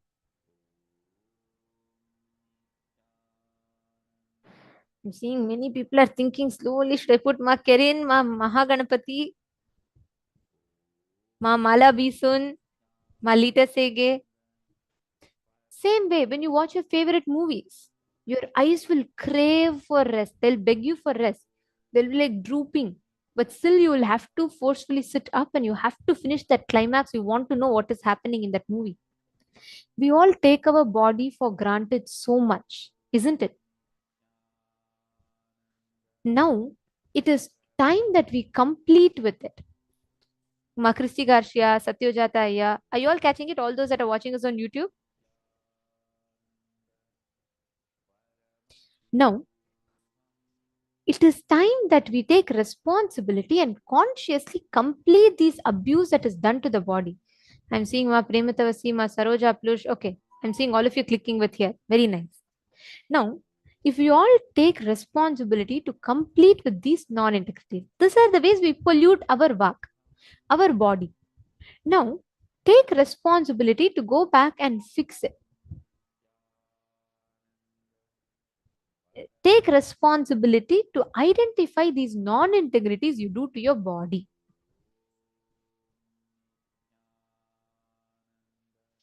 Write them down. Consciously decide you're not going to be non-integrated anymore. And consciously create that will, intention inside of you.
please relax. Have all of you finished writing? Now, remember this, okay?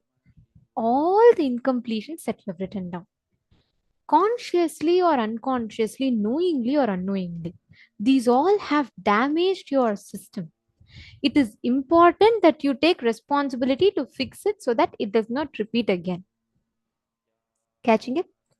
Now, we're going to be entering into the next session where we learn about how you can manifest the Ichha Mrityu. I was sharing that incident, right, about that Adinavasi who was blessed with Ichha Mrityu. This science precisely Swamiji is revealing in this session. I request all of you to please provide your complete listening. This is a very powerful session. Let us listen to the revelations on Ichha Mrityu.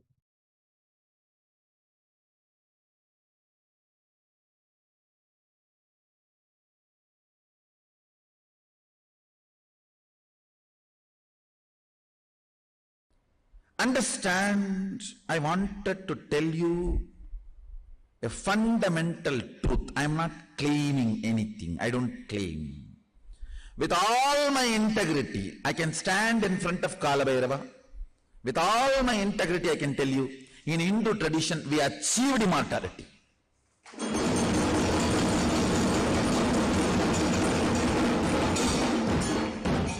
No mincing words, no second layer, third layer meaning. No, when I say immortality, what do you understand based on Oxford Dictionary?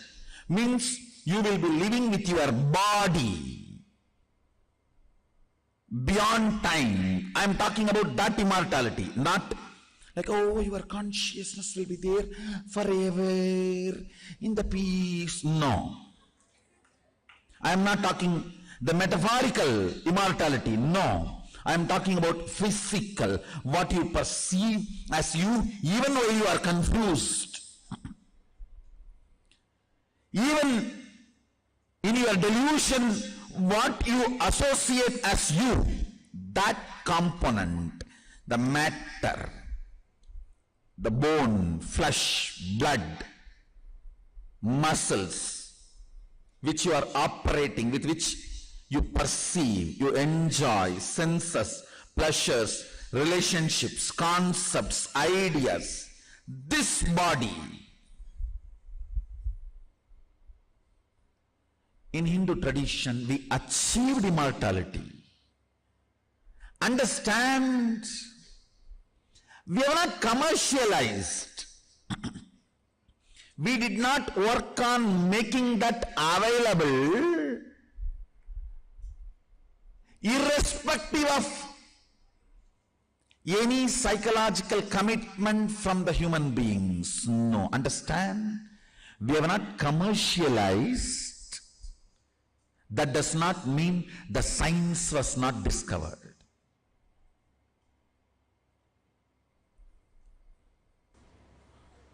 These are internal organs. Intra-organ is walk. Anandaganda, Anahata, Mooladhara, Anya, third eye, Sahasrara. Please understand, intra-organs exist, operate under clear, accepted, common principles, much more predictable than the internal organs' activities. Let me repeat once more. The predictability word I am using to include diagnosis, caring, curing, healing, attending, all these put together, I am using one word, predictability. With the lungs, like a diagnosis of the problem, ability to care, ability to cure, ability to heal, ability to protect, all this with some medicine or surgery or with whatever, the whole thing, I call it predictability. Means it functions in certain logic. logic. Intra-organ, like Ananda Gandha Anahata Chakra, 112 minor chakras and 14 major chakras, and Ananda Gandha, the master key. All these chakras function a precisely defined logic, and their predictability is much more sharper than the internal organs like lungs, heart, kidney, brain. For various reasons, the science was not practiced widely. That does not mean science did not exist.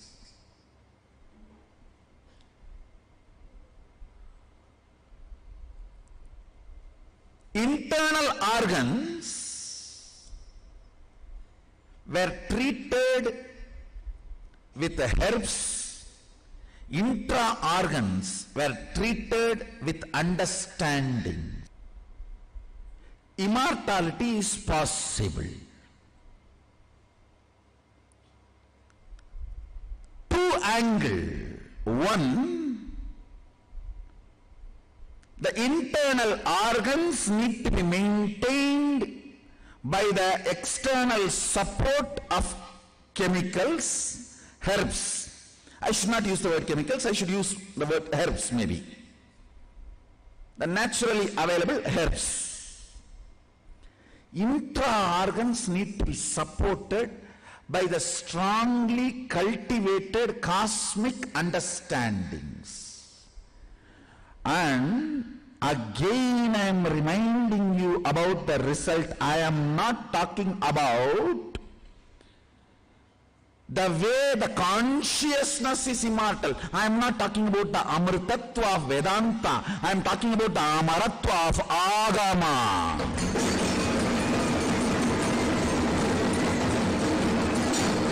Understand? I am not talking about the amritatva of Vedanta. Oh, you are God. You are always God. You will always be God. No. Now, I am not disrespecting that, but here when I claim immortality, I am not talking that language. I am talking about immortalizing the hand, the leg, face and the body, physical body with which you are associating yourself and enjoying the life. So once more, I am explaining the fundamentals. The internal organs need to be attended with herbs and intra-organs need to be attended with cosmic principles and understandings. Please listen. Our masters have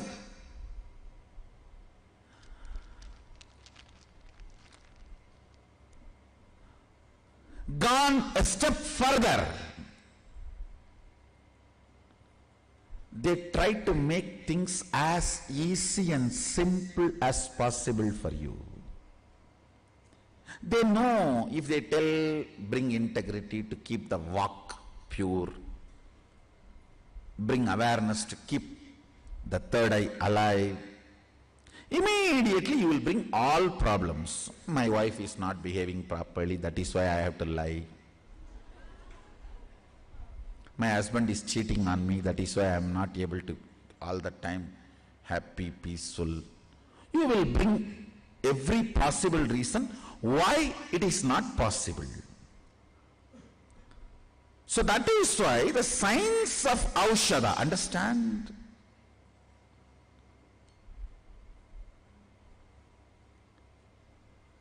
Converting matter into energy or energy into matter forms the foundation of the principle of Aushadha. Let me explain more precisely. Your various glands. There are certain glands in your system responsible for release of male hormone or female hormone. You don't need any extra chemical from outside. Just a thought current can trigger that gland, and hormone can be just pushed or injected into your system.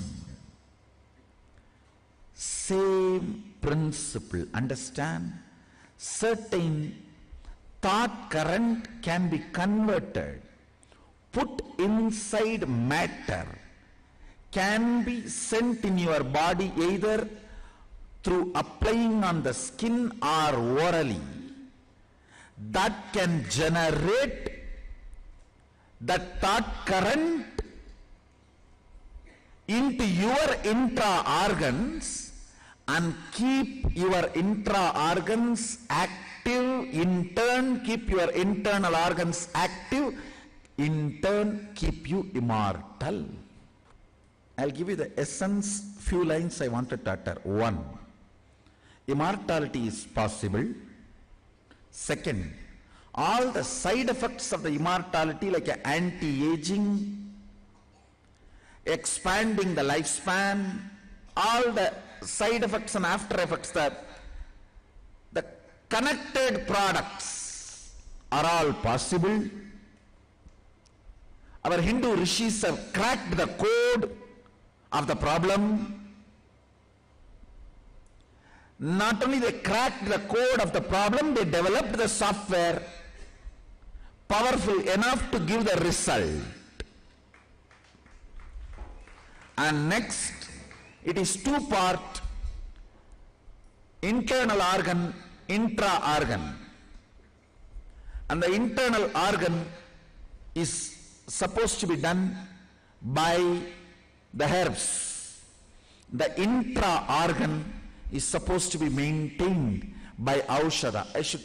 Because there is no English word, I'll create a new word, energy medicine.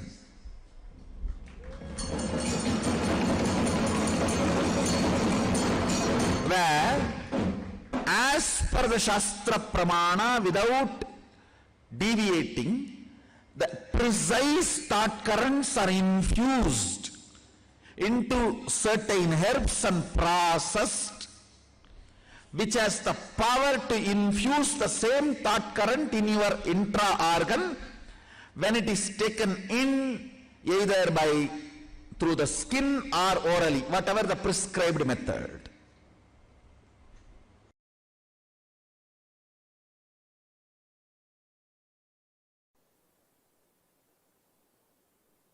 The science of healthy long living and the science of immortality. Not only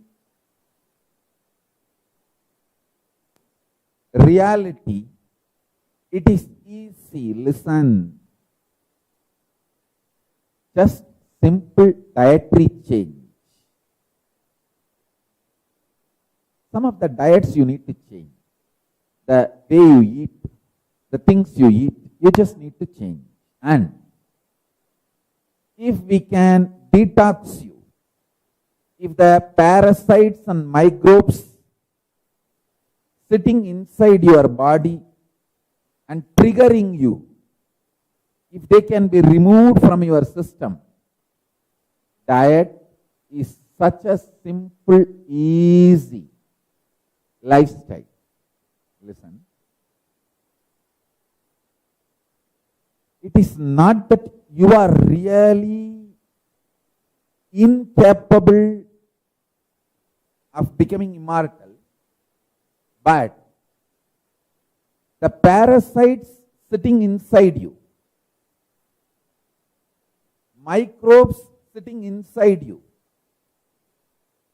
they trigger all kinds of stupid addictive patterns.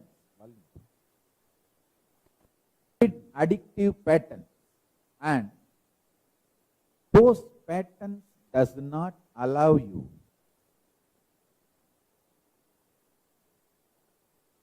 to systematically evolve your body. It is like a internal imploding mechanism you carry inside your gut and inside your brain.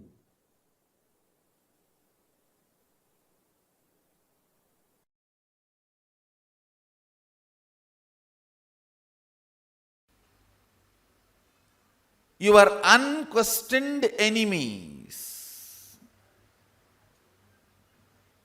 the enemies you entertain in your perception just because you never questioned them. You have 100-acre land, 200 tenants are sitting, not that there is any agreement between you and your tenants, because you never questioned them, they are living there. Even if you just go for a survey and ask them, hey, this is my land, they will just like vacate and they may even run away, disappear. They will never even look at your face. How many of you feel in your life you have many of your perceived enemies who are there just because you did not question them, just because you never looked into them? All of us have. Lot.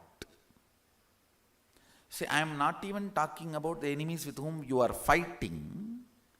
I am talking only about the enemies you are entertaining who are there in your life because you never questioned. Your purpose of life and your perception, you have not achieved your purpose already, and you need to work towards it. These three. Criminal cognitions. Listen. Listen to the word I am using. Criminal cognitions. Reduces, converts your kala to your time.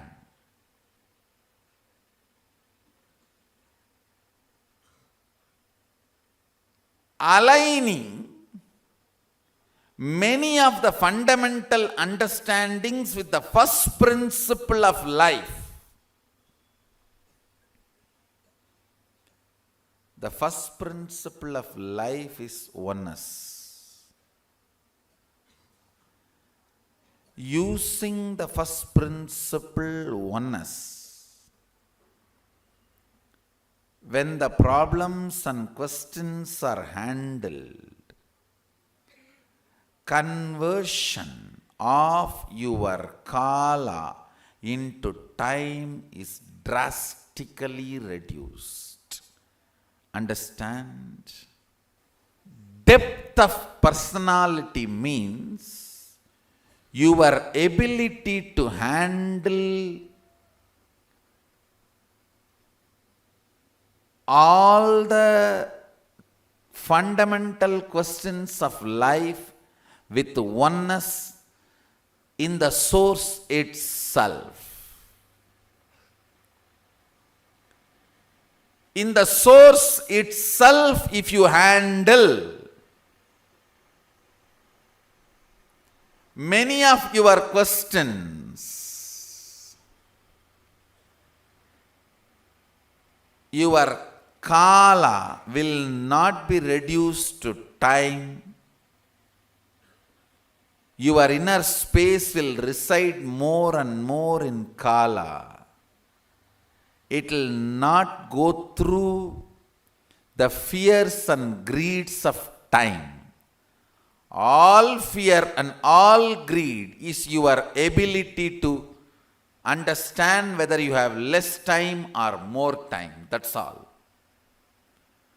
All your fears, when you feel you don't have enough time, and all your greed is when you perceive you don't have enough time to enjoy, achieve what you want. This one understanding of time releases you from all fear and greed.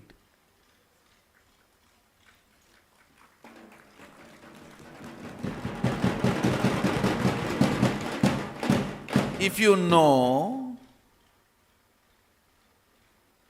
you can just make any amount of time from Kala. Kala is like a cotton, huge raw material. Cotton is available for you to make any amount of thread, time. Time is like a thread. Kala is like a cotton. Kala is the time of your life. Time is Kala of your perceived reality. Listen. If you know you can make years out of your inner space, that's what I call Icha Mrityu. Bhishma was given a boon of Icha Mrityu. You can die when you want. If you don't want, you don't need to. Means he was given a boon to make any amount of time, number of years, out of his inner space, Kala.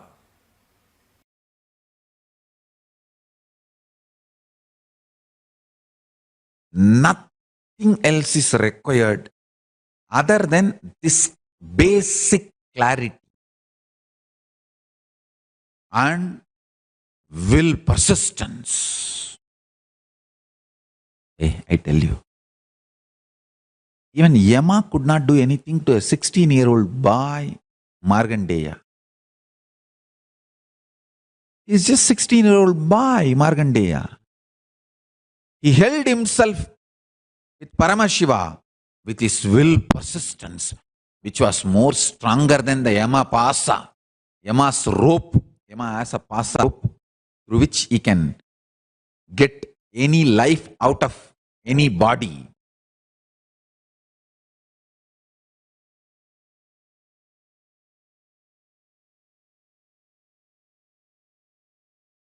Prahlada's will persistence was most stronger than Yama's rope. I tell you, listen. Do not plan always for failure. How do I know whether I have will persistence or not? Come on. Start manifesting will persistence from now. Start manifesting powers from now. Go on counting your success.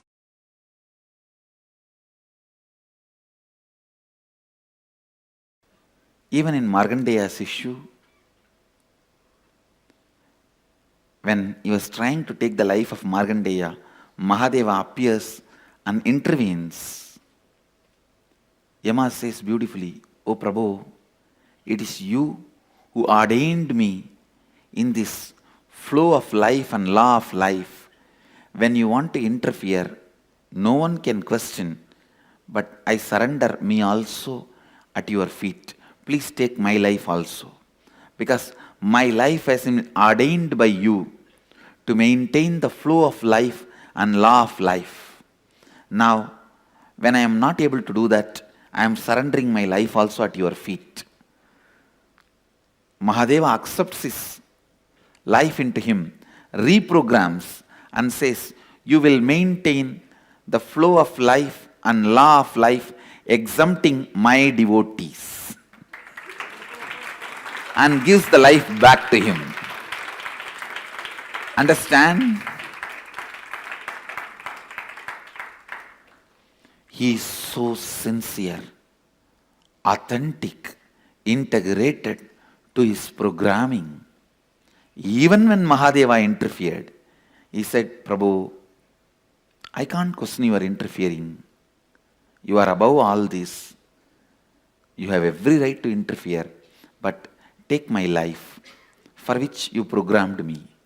You programmed me to maintain the flow of life and law of life, Yama and Dharma.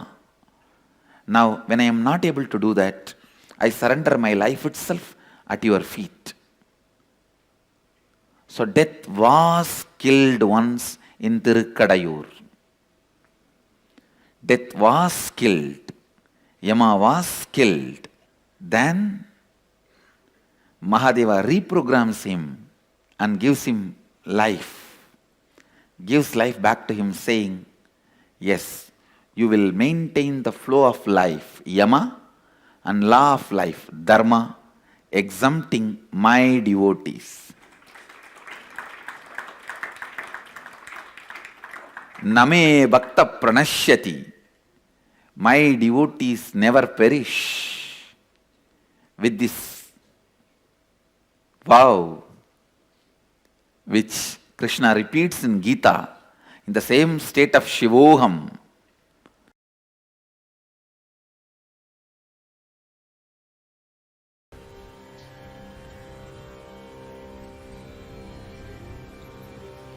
Every one of you can become Kala Bhairava when you relax from the immediate urgency of time, when your greeds can't create desire in you, when your fears can't create anxiety in you, you are free from time. The vast time is available in front of you. With the vast time available in front of you, your greed cannot make you urgent. Your fear cannot make you disgraceful. Your fear cannot frighten you. Your greed cannot make you desireful. O human beings, contemplate on this great truth again and again and again.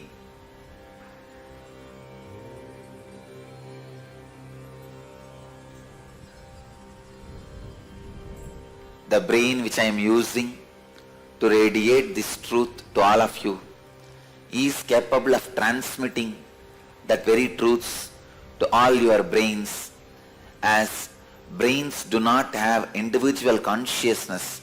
It is just a biomemory chip in human body. I bless you all to receive the truth, to relate with the truth,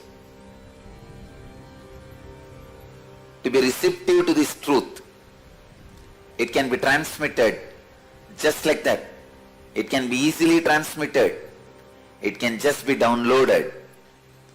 Your birth, your death, your rebirth, the time between the birth and death, time between death and rebirth are all part of same long life. There is no discontinuity in the whole life. Let this one truth sink in all of you to make you understand. Greed does not create the need to create desire in you. In the ocean, when the river enters, it doesn't create ripples. In the vast time available in front of you, by this great truth, even if the greed enters, it does not create the ripples of desire. Even if the fear enters, it does not create the ripples of anxiety.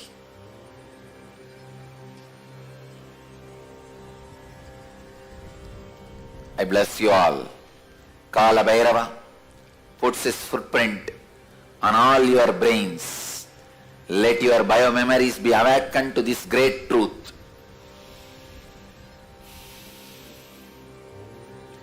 Birth and death and rebirth and time gap between birth and death and rebirth are all part of same long life. There is no discontinuity in these happenings.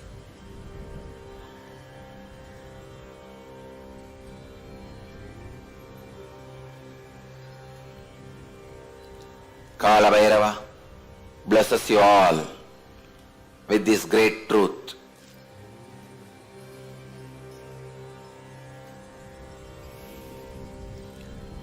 Let this great truth be downloaded in all the brains which are having Nayana Diksha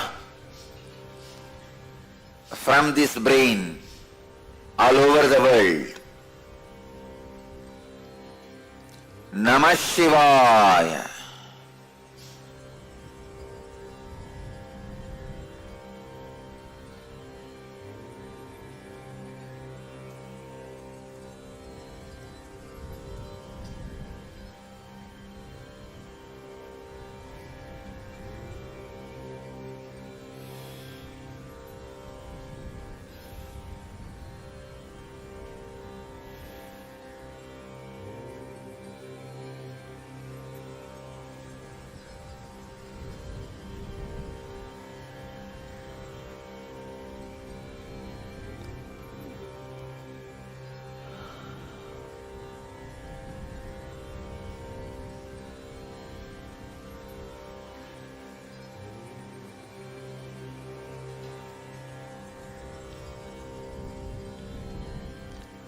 This is the secret of death, through which Markandeya conquered Kalabhairava.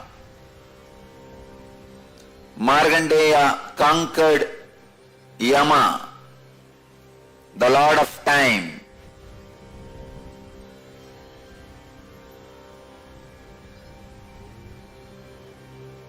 Lord of Time, when he conquers you, he is Yama. When you conquer him, he is Kalabhairava. When you conquer him, you become Kalabhairava. When he conquers you, he is Yama to you. Let this great truth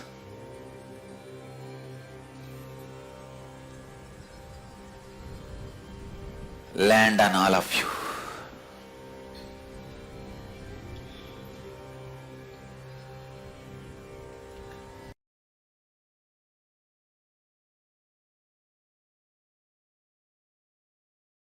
Understand, whenever Guru shows you the ferociousness, Master shows you the ferociousness, he is showering the real love.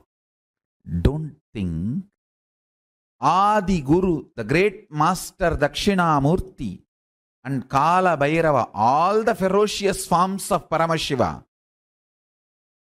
like Kalantaka, all the ferocious forms, and Adi Guru Dakshinamurti, all of them came from the same face, south face Agora.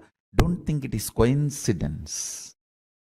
Adi Guru Dakshinamurti and Kala Bhairava, all of them came from the same face, Agora, south face. It's not coincidence. Ferociousness is a straight, intimate, raw, integrated way Guru deals you, handles you.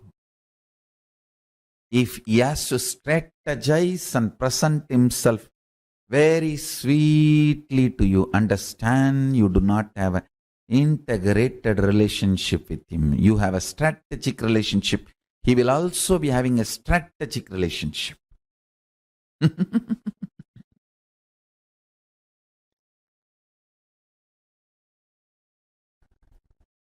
Ferociousness is Paramashiva dealing you with his own hands, with his empty hands, bare hands. He will never kill you.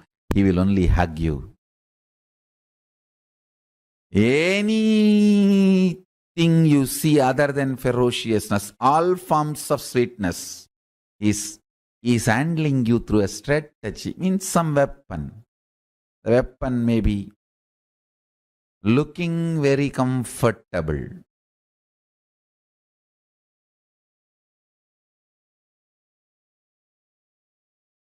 but not good for you in long term.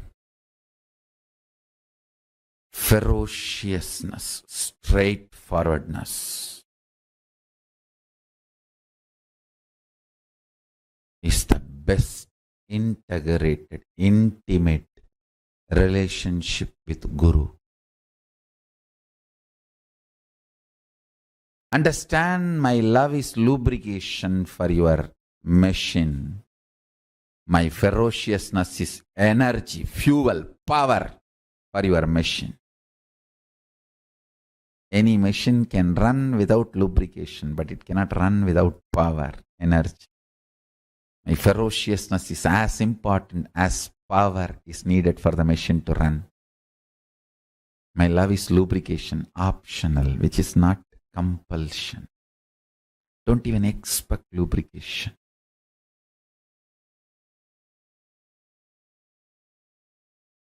In KAILASA,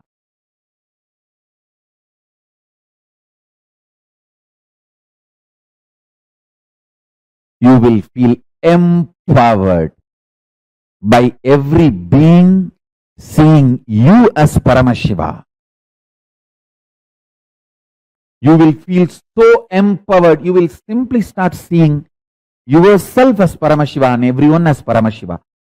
This intense ecosystem is my contribution. This is what is going to be the biggest miracle of me. This is what is going to be the biggest power manifestation of me for planet Earth. This is going to be the biggest pavada, siddhi, power manifestation for the planet Earth from me. Your very bone will feel, your very core will feel life positive. Your very source will feel empowered. Your very kundalini will feel inspired, excited. Your very DNA will dance with Nataraja, Paramashiva, with the cosmos, with the Brahmanda. Life is the greatest miracle. Life is the greatest contribution. Life is the greatest manifestation of Paramashiva. Let's celebrate it. Let's enjoy it. Let's radiate it. Let's be excited about it.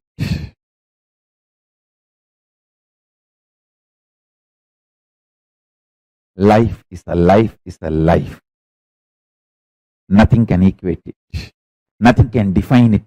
Nothing can reduce it. Nothing can verbalize it. Nothing can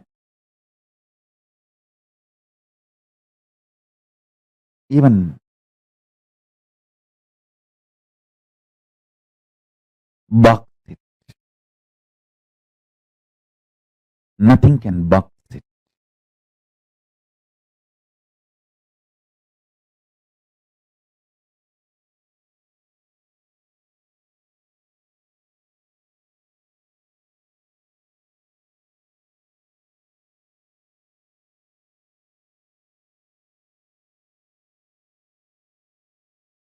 Let's celebrate life, life, life. Paramashiva as Kalantaka, Mrutyunjaya, Yamantaka, who manifested life beyond even death.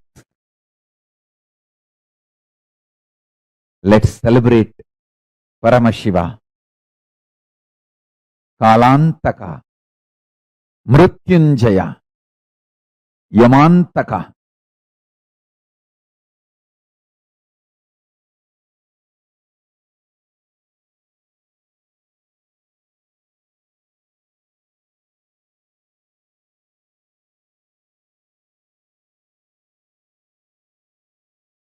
Listen to this message of Paramashiva intensely and internalize. Do Vakyartha Sadas and Jivartha Sadas. We will all have superconscious breakthrough. We will all have superconscious breakthrough.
Today, I am going to connect the length, breadth, depth with third eye and body scanning and healing. Listen, still some of you may not be completely manifesting the earlier initiation, but you don't have to worry. That is the way sometimes your system functions. After I tell 50 jokes, you will start laughing for the first joke. You will understand the first joke.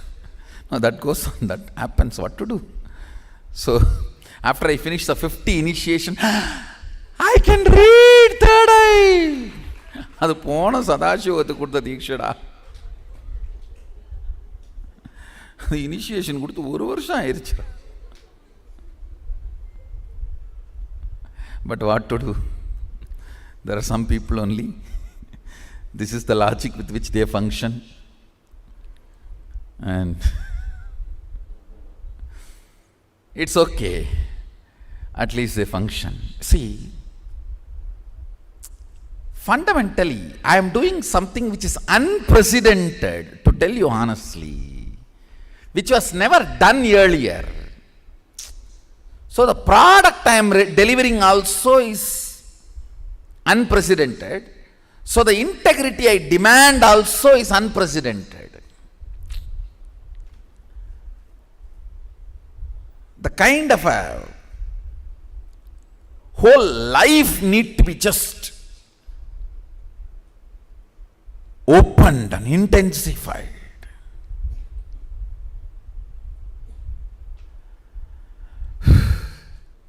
kind of intense connection I had with Arunagiri Yogeshwara. Even with that connection, it took 9.5 months to fully download the whole thing and to fully start manifesting the whole thing. With this initiation, you can change the size, shape of the organs. Understand? Just this one initiation, if you all master, you can just go on living whatever time you want. Because you just need to alter your organs and rejuvenate and freshen up, that's all. It's like every morning, if you just switch the reboot button, press Control Delete and reboot, over. You go on living. You master the time. I know a lot of fundamental principles need to be understood.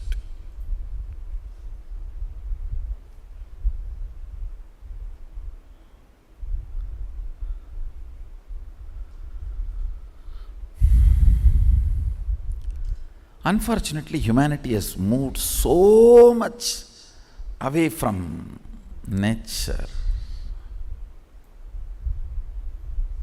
Even basic few things look so complicated and difficult. Sometimes I feel like I am living in a different world and you are all living in a different world. It is not few feet distance, it is few world distance. Because the cognitions I carry, the conclusions I have, listen, the cognitive shift you need to have for this initiation. Listen carefully. I'll repeat once more. Hinduism is not faith-based tradition. It doesn't demand your faith. It is integrity-based tradition. It means, let me explain. Listen carefully. There are some fundamental understandings about the cosmos. You commit to understand that and be integrated to that. That's all.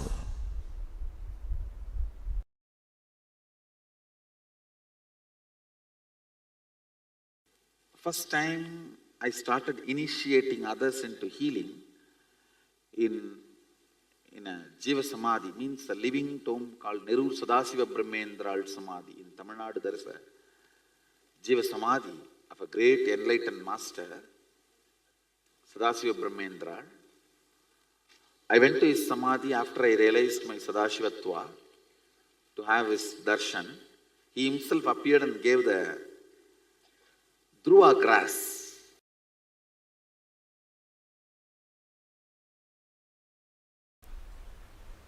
Actually, I feel that whole thing, all of you in front of me, and this whole hall, this mic, everything, this throne, everything, kind of a liquid, semi-solid, where the bhava freezes into matter, where the ideas becoming idols. In that space, I can see the whole operation happening. From this space, I want to give you one advice. Please understand. Whatever you believe, your body makes that into reality. I can see from this space, if somebody believes sannyas is too easy, just body builds its structure, its DNA, to make sannyas simple and easy. If somebody believes it is very difficult, complicated, structure starts making that same thing. And you have a fear, it is very difficult, but you want to believe willfully, it is easy. Then that will persistence, just swallowing that fear, like a saraba swallowing the simha, like a dinosaur swallowing sharks. I can see the will persistence swallowing the fear.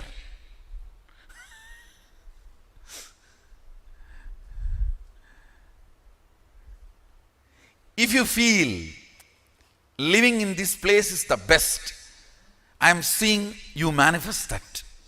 If you feel there is problems here, I may not be in tune with this now, then I see that same thing getting manifested. If you feel the fear is there, I may not be successful, I may not fit in, but with will persistence you want to feel, no, I will fit in, this is the best place. Then I see the will persistence behaving like a Sharaba.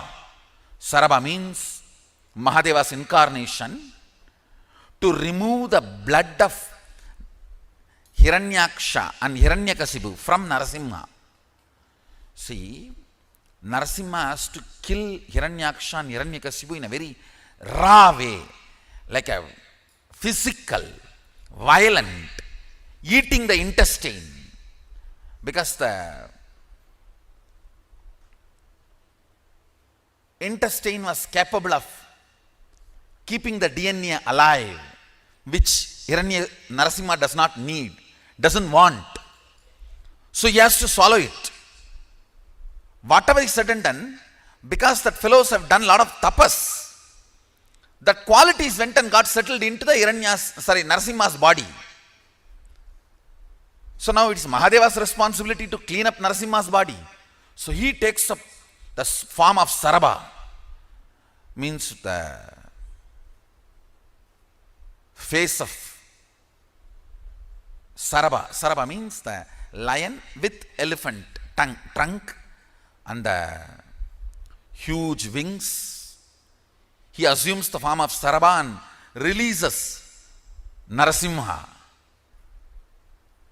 I can see clearly your will persistence behaving like Saraba and releasing you from all the damages of Hiranyaksha,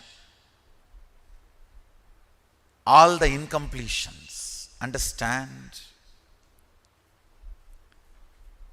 I am really seeing this whole semi-solid existence. I am actually sitting on the threshold.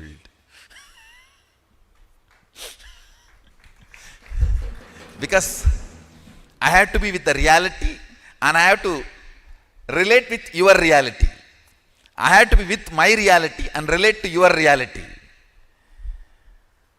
Powers are nothing but your brain deciding to believe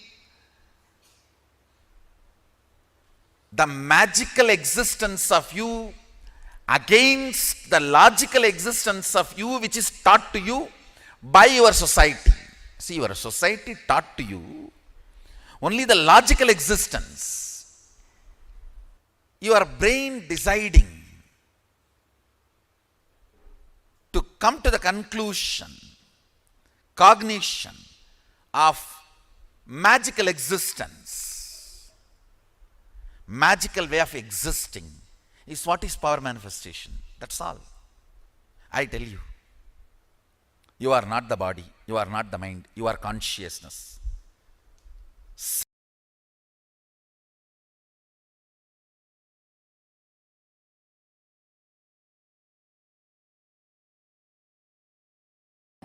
In our human body, there are 7 energy centers, which we call chakras. Not only Hindus, almost all the great religions talk about these chakras, energy centers. Now in modern day, the Kirlian photography, which is practiced widely in the Russian technology. Kirlian photography is just like X-ray, they diagnose the people 6 months before. 6 months before the disease comes into the physical body, that disease can be diagnosed by this photography. It photographs the auric body, the light body of the man, and diagnoses even the fatal diseases like cancer. So through this photography, now they proved the existence of 7 chakras. Existence of 7 chakras is proved by this photography.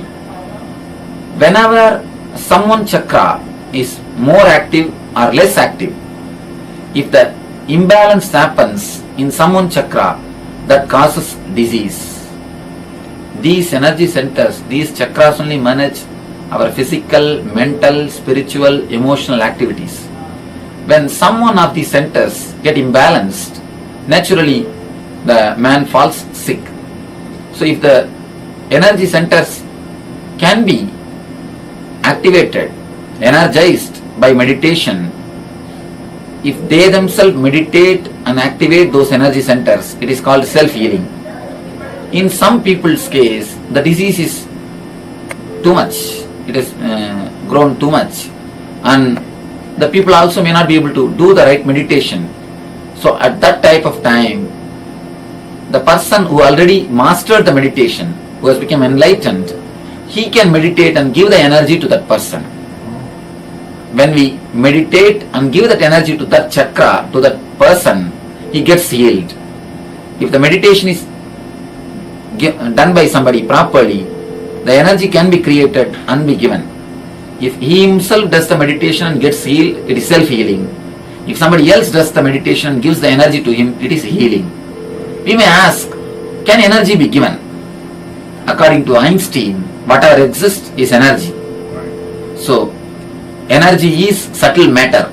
Matter is subtle energy. When matter can be given, when I can give this kerchief, when I can give something, some audio cassette to you, why not energy? So when matter can be given, energy can also be given. A right method and right technique is the only thing necessity for energy to be given. It is not that I only heal. I tried by divine grace to make this healing as a system, scientific system, because in ancient days it was practiced as a system. It's an inner science. I always tell the people, just like an outer science is a science, in outer science you can prove A plus B is C. The same way in inner science also, things are readable, provable facts. Just like Newton's theory speaks about the gravitation force. You can prove the force of levitation. The spirituality I call levitation. The outer science is gravitation, inner science is.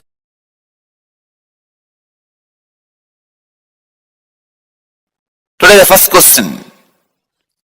Swamiji, what is spiritual healing? Can you explain the way we can understand?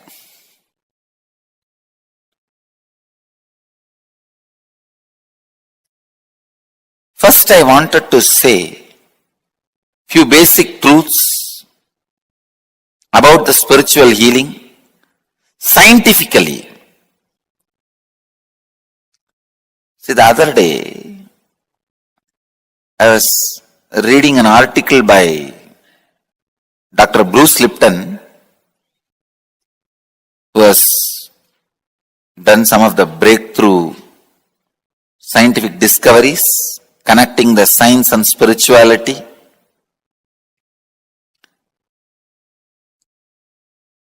In his article, he is quoting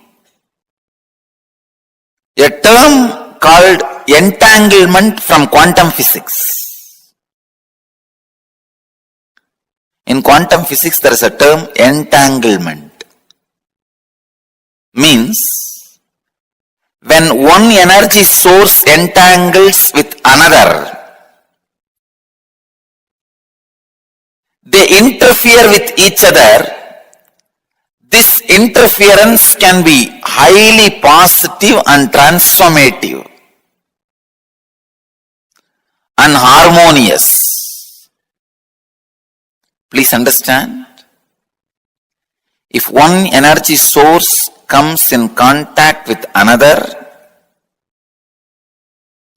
if one energy source entangles with another, they interfere with each other. That interference can be harmonious and highly positive and transforming. Another one physicist, Amit Goswami, he published an article in Physics Journal. In that he very clearly proves entanglement directly affects human beings. Please understand, entanglement affects human beings. There are thousands of examples for entanglement.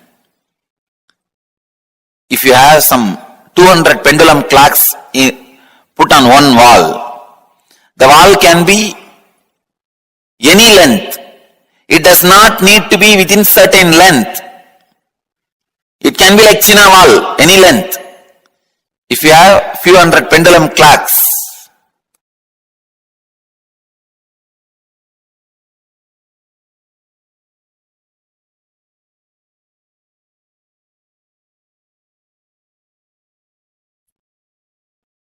even if it is a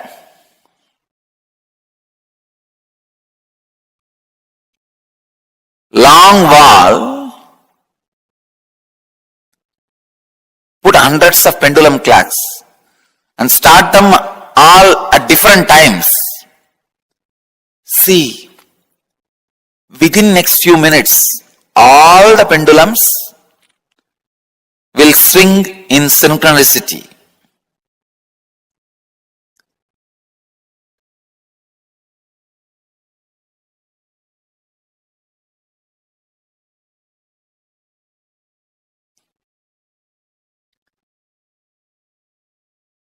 Exactly, this is what happens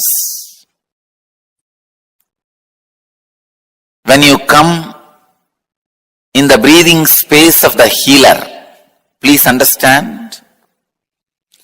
When you come in my breathing space, this is what happens. Suddenly,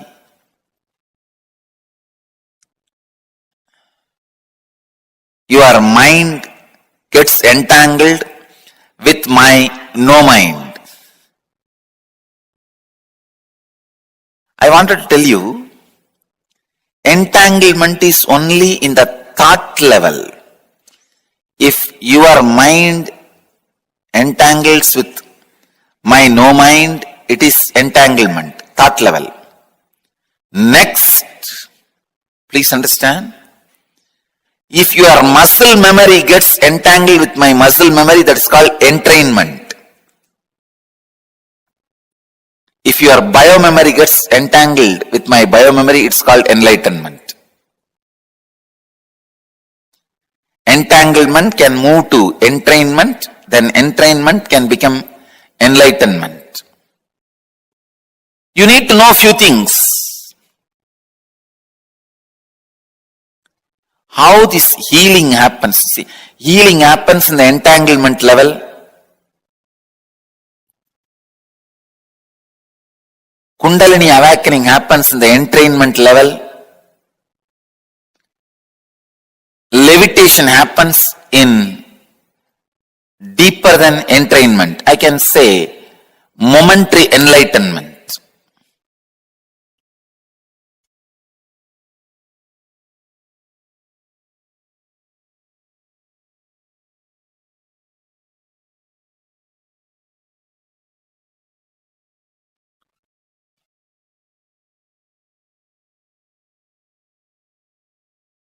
This is very important truth. This truth about the entanglement, because this opens many doors, many possibilities, many understandings.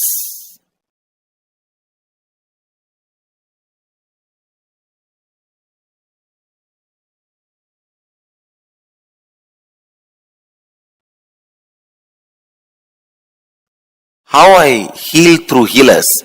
Because all my healers are pendulum clocks. Any other broken little altered pendulum clock, I add it in one wall. Both clocks start swinging synchronistically. Understand, that's all. Each one of my healer is my pendulum clock. If your little broken, disturbed pendulum clock, if both are hung in one breathing space, your pendulum also starts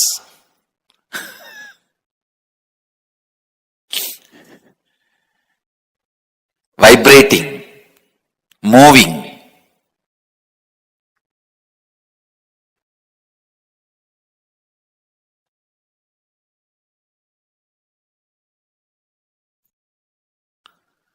The same tune. And a living practicing healer, please understand, living practicing healer is continuously in entanglement with me. He may be wherever he is. A living practicing healer is continuously in entangle with me. This is what I call physiology of feeling connection. A practicing healer, a healer who lives whatever I am teaching, as long as he retains a feeling connection, the very physiology becomes different.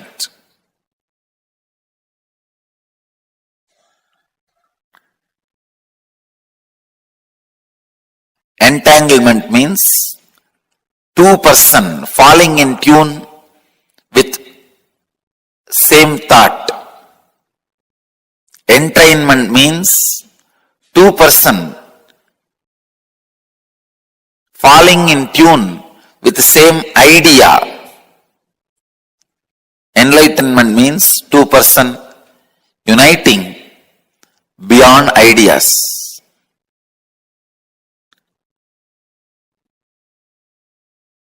When you unclutch, you are in entangle with me. You are in entanglement with me.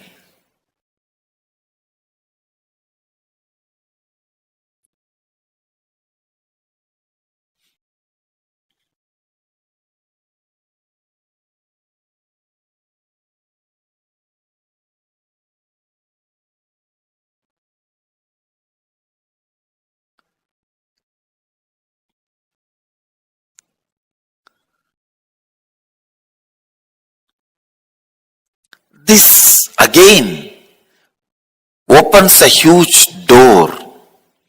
Then is the thoughts of a healer going to affect us? I say yes. That is why I am telling you, go to a person only who is thoughtless and beyond mind. Do not receive healing from ordinary Reiki healers, this healers, that healers. No. Receive only from enlightened being. And all my healers, during the moment of healing, because they are entangled with me, they represent me, and it is equivalent to you receiving healing directly from me. You don't need to worry at all, doubt at all about my healers. Understand? This is the physiology of feeling connection. When you have a feeling connection, your very physiology is different. And feeling connection has its own physiology. When you have feeling connection, your physiology is different. Feeling connection itself has its own physiology.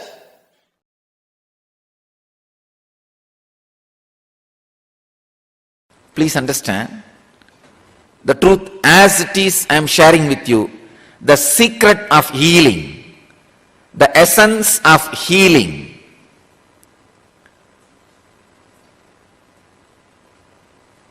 The definition of healing, just be.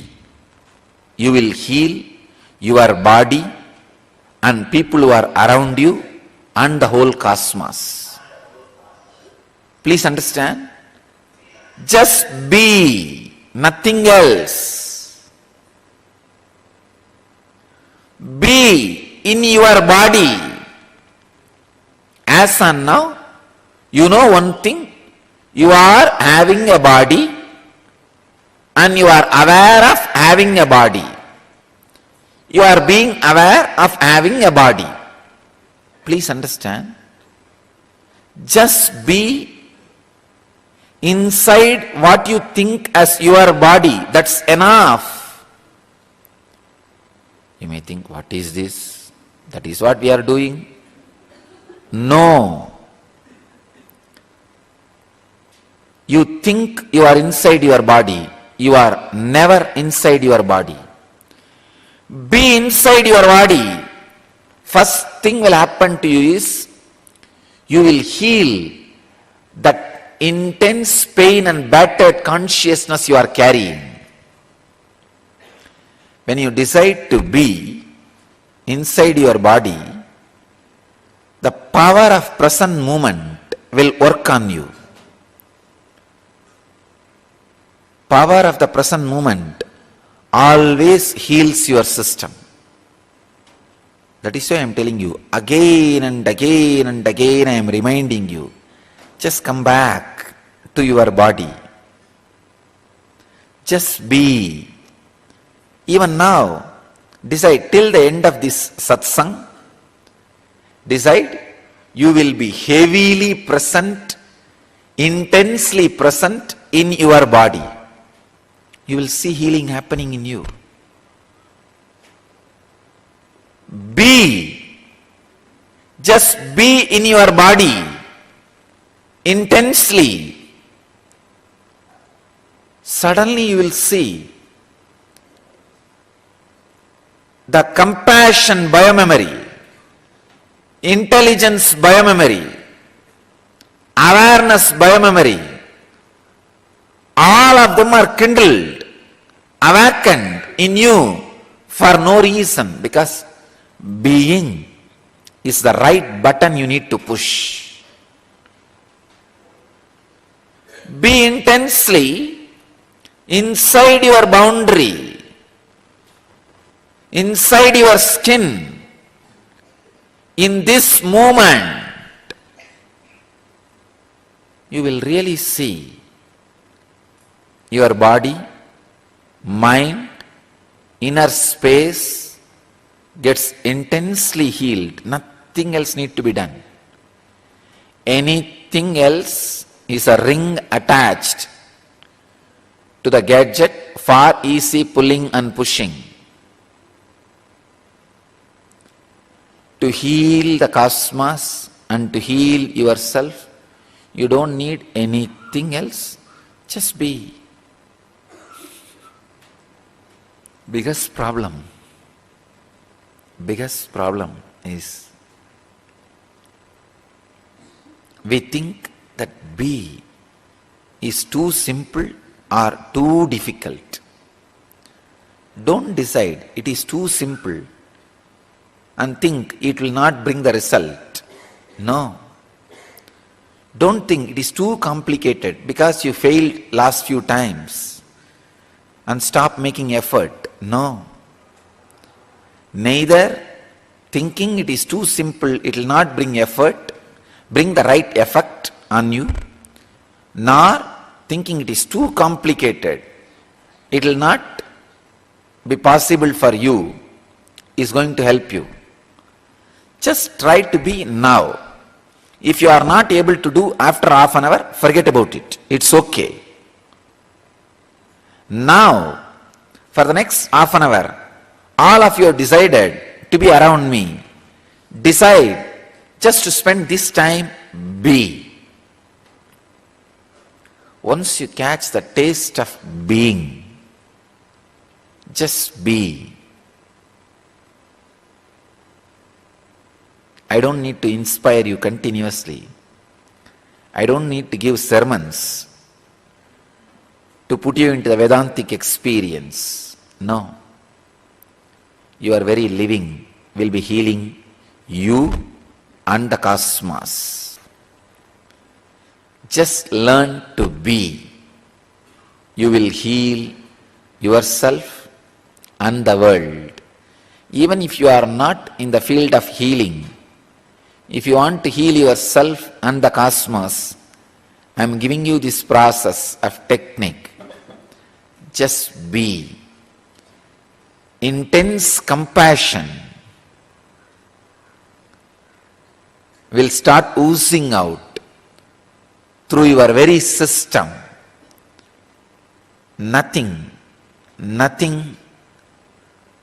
can help you and the world like the intense compassion. I can say intense compassion which oozes out when you are just in being is the Sarvaroga Nivarani, cure for all diseases in the world.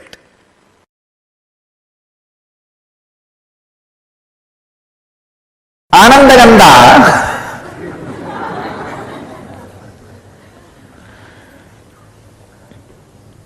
the science delivered to planet Earth only when incarnations land in planet Earth.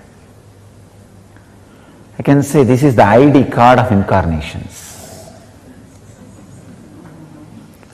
Social Security number.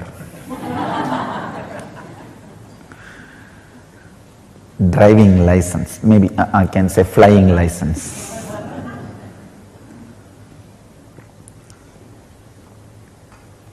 That is why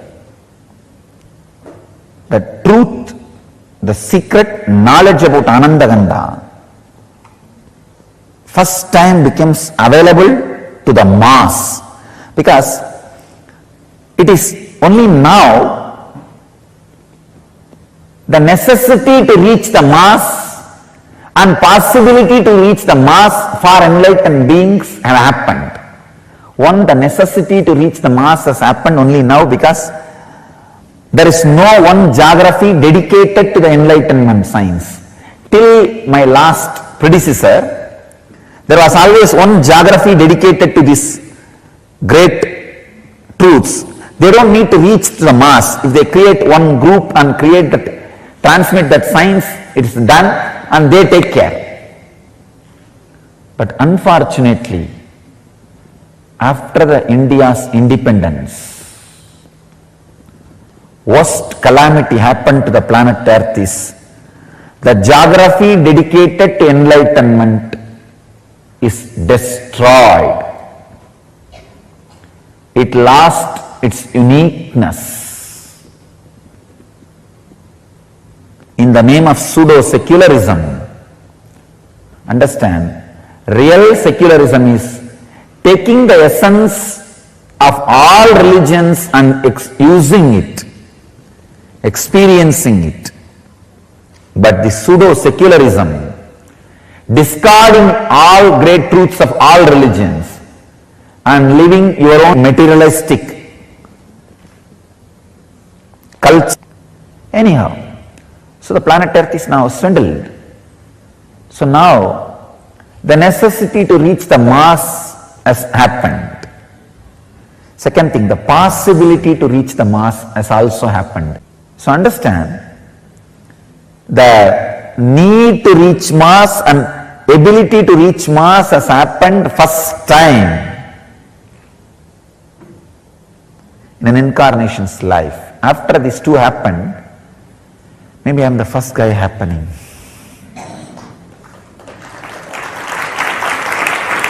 So,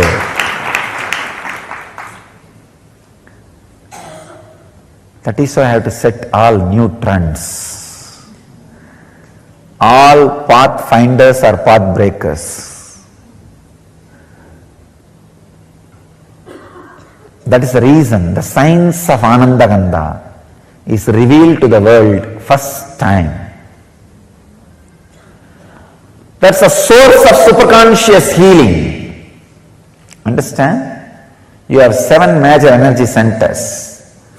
About these 7 major energy centers, almost all religions talk. The 8th energy center, where all these 7 merge, became one with, is what is Anandaganda. That is why I say, it is not even a separate chakra, it is a space, source of superconscious energy. where the matter comes in direct contact with consciousness, where the consciousness is directly touching the matter.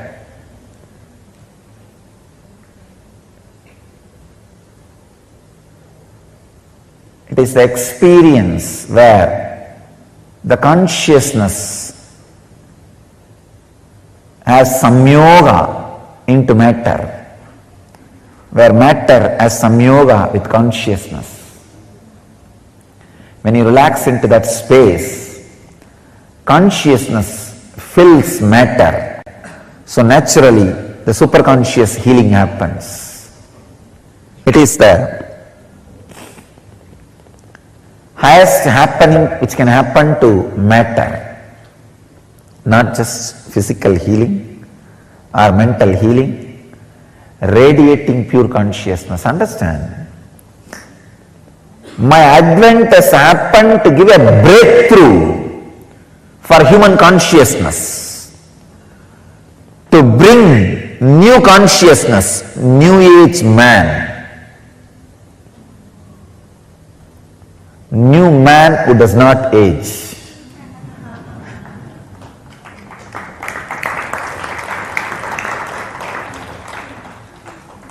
New consciousness, the source of Anandagandha,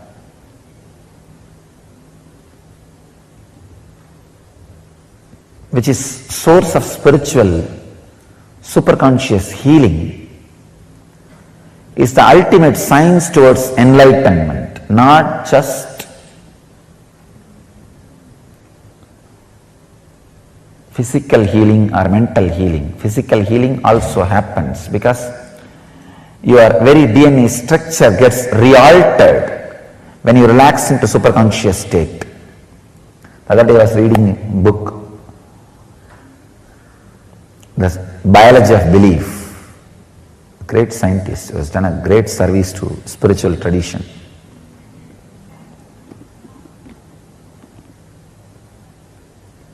His researches really prove even the very DNA structure can be changed if your consciousness infiltrates the matter. Anandagandha chakra is the door where consciousness can infiltrate matter, where it can fill you.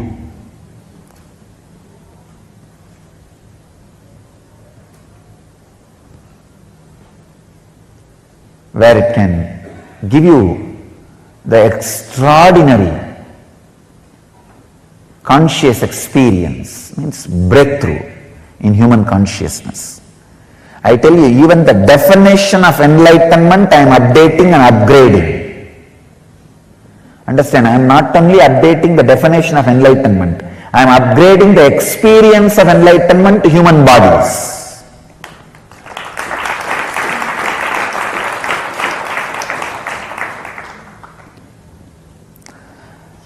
The possibility, the highest possibility which can be experienced in human body, even that highest possibility is being raised.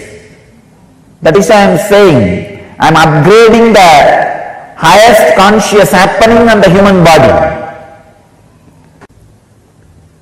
I am breaking the very consciousness on which they are standing.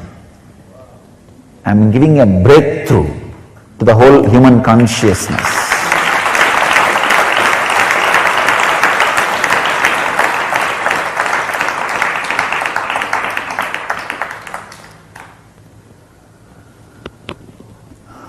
I am inviting all the people who feel the sacredness of my work, my contribution to the human society,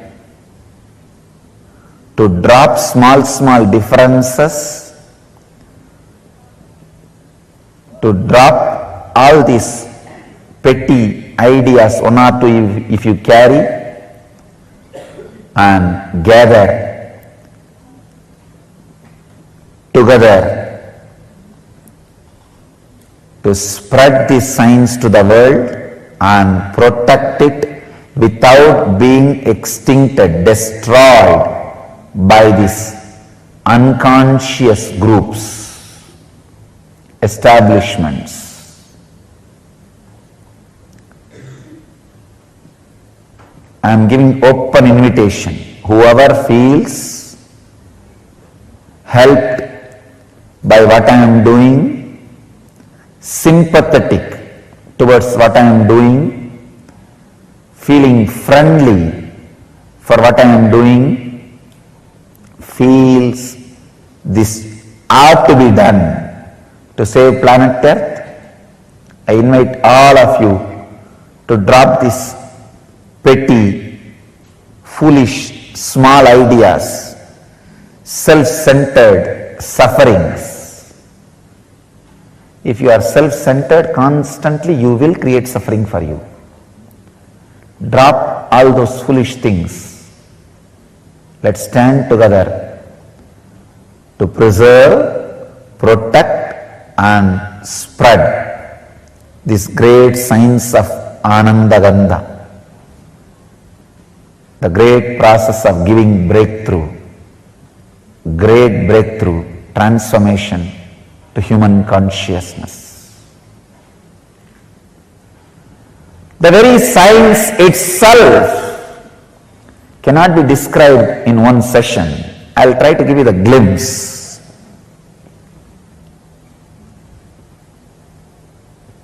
The higher you move in your chakras, the more subtle you become. The subtlest possible chakra is Anandagandha chakra, where you are no more ordinary human and just disappeared into the extraordinary superconsciousness.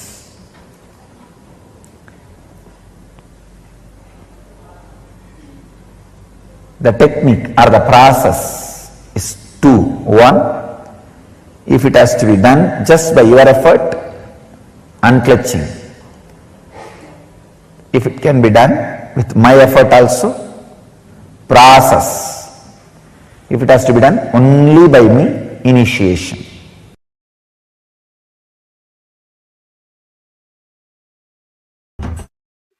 This is the bamboo stick for healers to heal others. This stick has a big story. First time I started initiating others into healing in a Jiva Samadhi, means a living tomb called Neru Sadasiva Brahmendral Samadhi. In Tamil Nadu there is a Jiva Samadhi of a great enlightened master, Sadasiva Brahmendral. I went to his Samadhi after I realized my Sadashivatva to have his darshan. He himself appeared and gave the Dhruva grass and said, with this, start initiating anybody, they will all be able to heal. He gave me that science and Dhruva grass. And I brought the Dhruva grass and put it on in our ashram. The bamboo grew. The bamboo grove was dead at that time. I put the Dhruva grass, whole thing came back to life, and the bamboo came back to life. From that bamboo, you are all given a stick. So, it represents the energy of Sadashiva Brahmendral's Dhruva grass. So, with this, if you touch anybody, they will be healed.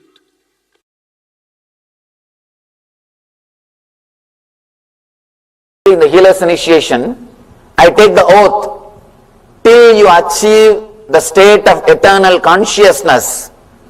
I take the responsibility of guiding you even if I leave this body. That is a promise taken by a master, given to a disciple at every initiation. This is traditionally the master is supposed to take this oath. When he initiates a disciple, and not only traditionally, it is a responsibility of the master. Master will see that you achieve that state. Till you achieve that state, constantly he guides you to that, and it's a big responsibility. When you take that responsibility, even if you leave this body, even if I leave this body, it is my responsibility to guide them, to help them, so that Sangha, the people with whom I am involved, with them I live 33%. Means, even if I leave this body, it is not that I will stop working. It will continue to, my energy or the energy which is operating through this body will continue to work through the teachings and through the Sangha. You may just miss the physical presence, but you will not miss the being.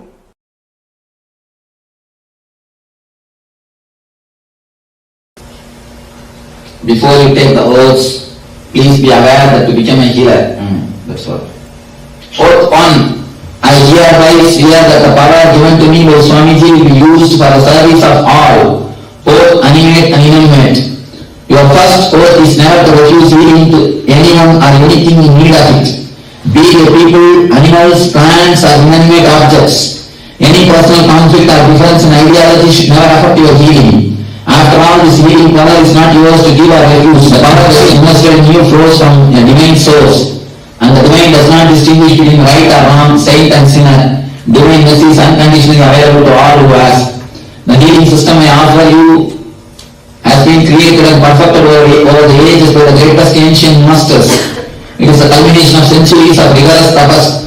In fact, the original system developed by Patanjali was so sophisticated that it was beyond the comprehension of all. But a select few, the great spiritual masters who followed him, poured their life into simplifying the system and made this precious gift of knowledge available to all. In order to cherish this legacy and truly be benefited by it, you must be willing to drop your ego and share this gift with joy and compassion. The only reason you can have for refusing the healing would be if the person is likely to violate your person or property. If he is a thief, if you feel that by letting him in, he may disturb your property or you, only then you can refuse. But please ensure that your personal opinions are not influencing your decision. Actually, after initiation, you will find that this attitude comes upon you naturally. In the presence of this tremendous healing energy, petty considerations like differences in religion, ideology, or personal conflicts simply won't come to you more. For starters, try this exercise. For a moment, close your eyes and imagine that your worst enemy, mother-in-law, someone who has really hurt you in the past, has approached you for healing. Can you bring yourself to consent? If you feel certain, can you heal him? Without hesitation and humility and love, you are ready to take the next oath. Understand? Even if the worst enemy comes and asks for a healing, you cannot say no. Because this is a gift created by the divine masters, not for one family or one group. It is created for the whole world. One thing, we always have our own prejudices. He is right, he is wrong, but from his view you are wrong. So you cannot hold on to your views that if somebody is right or wrong as far as healing is concerned. It is for the whole world. It is for the whole world. You cannot say no to anybody, even any animals or the plants. So many animals or plants are having the benefits of healing. I have seen so many cases. When I go and touch the plants start giving flowers, start giving plastic tree. It was not giving fruit. She healed and it started giving fruits. And there are thousands of instances.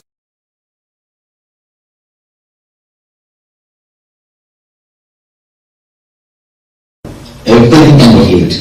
It's a lot of energy. It's an energy. It can work miraculous. You know one thing, plants and animals get healed quickly because they don't have intellect. If you see my biographic pictures, you will see one cat sitting on my lap. The cat was healed. If you see that person is not having resistance, you can go and tell nothing wrong. Better you tell nothing wrong, perfectly. Don't think that you are spreading yourself. You will never have that problem. Carry on. One more thing, there are many people, they heal only their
the science of spiritual healing that all of us listen to right now.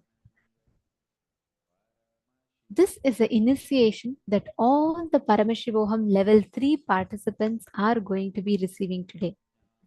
Swamiji so elaborately revealed to all of us about what is healer's initiation, how does this science work, how exactly does this energy transfer work. Now, we're going to be understanding the lifestyle of a spiritual healer. What is the lifestyle of a healer? And what are you supposed to do? What are the do's and don'ts, and how you can experience this in your life? So, today we are going to be receiving two types of initiation. One is healing yourself, which has no restrictions, and the second is healing others. So, there are two types, like Swamiji explained beautifully, healing yourself and healing others. So, if you are healing yourself, then you would not have to do any lifestyle changes necessarily. And healing others, if you are taking up healing others, initiation to heal others, then strictly say no to drinking, smoking, and eating non-vegetarian food. There's a very clear scientific reason for why you should not eat non-vegetarian food. It is not just for a moral value. It is not just, oh, okay, we should not harm animals or karma. No. Even scientifically, see, when you meditate and practice healing, right, you'll have a beautiful and continuous energy flow in you. In that high level of energy, if you drink the low energy alcohol, this high energy of meditation and the low energy of alcohol will start opposing with each other. And indulging in these practices creates a negative energy in your body. So you don't need to suppress yourself, or you do not have to fight with yourself. Please understand that it is not good for you. And also, smoking, drinking, eating non-vegetarian food will oppose the beautiful energy flow in you that will happen through healing. And most importantly, please understand, when you harm an animal, when you kill an animal and eat, the animal is not going to say, oh, my son, eat me well. And when you are killing the hen, it is not going to say, eat and get all the nutrients, you be healthy, I'll give you my best. No. The animal is going to go through so much suffering, right? And all that suffering gets stored in the muscles of the animal. It is statistically proven that more than 4 times that of a vegetarian, a non-vegetarian person goes through diseases like cardiovascular diseases or stress, obesity, diabetes, blood pressure, and sugar. Because unconsciously, even if you eat without this thing, the moment you start eating non-veg, automatically it will start creating stress, indigestion, and so many other problems in your system. How many of you have experiences where when you eat non-veg, you suddenly start feeling some kind of a disturbance happening in your body? How many of you have experienced it? Okay, I am saying yes, me. Understand, every one of you that are putting yes. Every single time you eat non-veg, your body is literally being taken to that down, because we are getting literally the muscles that stores the suffering of when the animal is going through its death is stored in its muscle, and we are eating that. And when you eat it, that same stress gets settled in your body also. And one of the is you practice the healing, not when smoking, they start having adverse impact in body. The low energy of alcohol and smoking starts having adverse impact in your body. Now let us take a few minutes to understand all the oath that an healer is supposed to take. The moment you get initiated into Nithyananda spiritual healing, there are few commitments, or there is a few oaths that you will be taking up, based on which you will be receiving the Nithyananda spiritual healer's initiation.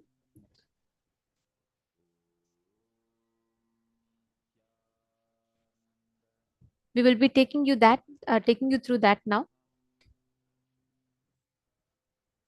The first and foremost thing is you will never refuse healing service to anyone or anything in need of it, be they people, animals, plants, or even inanimate object. Let's say your laptop is not working or your pet animal is not well. You should never refuse healing. You cannot say, I don't like you, I just had a fight with you, so I'm not going to heal you. No. You can never refuse spiritual healing service to anyone. Any personal conflict or difference in ideology with a person should not come in the way of you providing the Nithyananda spiritual healing service to the person. The whole base from which the healer's initiation happens is like a continuous flow of energy. And you will not deny that flow of cosmic energy, which this energy flow is not our own. It is a cosmic intelligence, the energy that opens up into us and starts flowing upon our decision to heal, our decision to become a channel. So we cannot obstruct the flow, the energy that is meant to be directed to someone. So any personal conflict, difference in ideology, it could be you had a conflict with them, but that cannot come in the way of your healing service. Of course, you may refuse the service or to anyone or anything only when your personal life might be in danger. For example, if a snake is wounded and you know if you go and touch it, it is going to bite you. You're not going to be going and healing it. So please understand, if your life is going to be affected in danger because of it, you at that moment you can deny the healing. Nithyananda's spiritual healing prayer service should always be offered as a free service. Like Swamiji has gifted this science, Swamiji revived it. He's made it available for us. And Swamiji has envisioned for this to be free science, such that anybody who wants, without any kind of barrier, irrespective of their social, economic, spiritual, religious, any background, irrespective of all of that, the person should receive the healing. So do not charge any fee or accept any kind of favors for the Nithyananda spiritual healing service. If they want to offer any kind of donation for the healing service, please direct them to KAILASA website.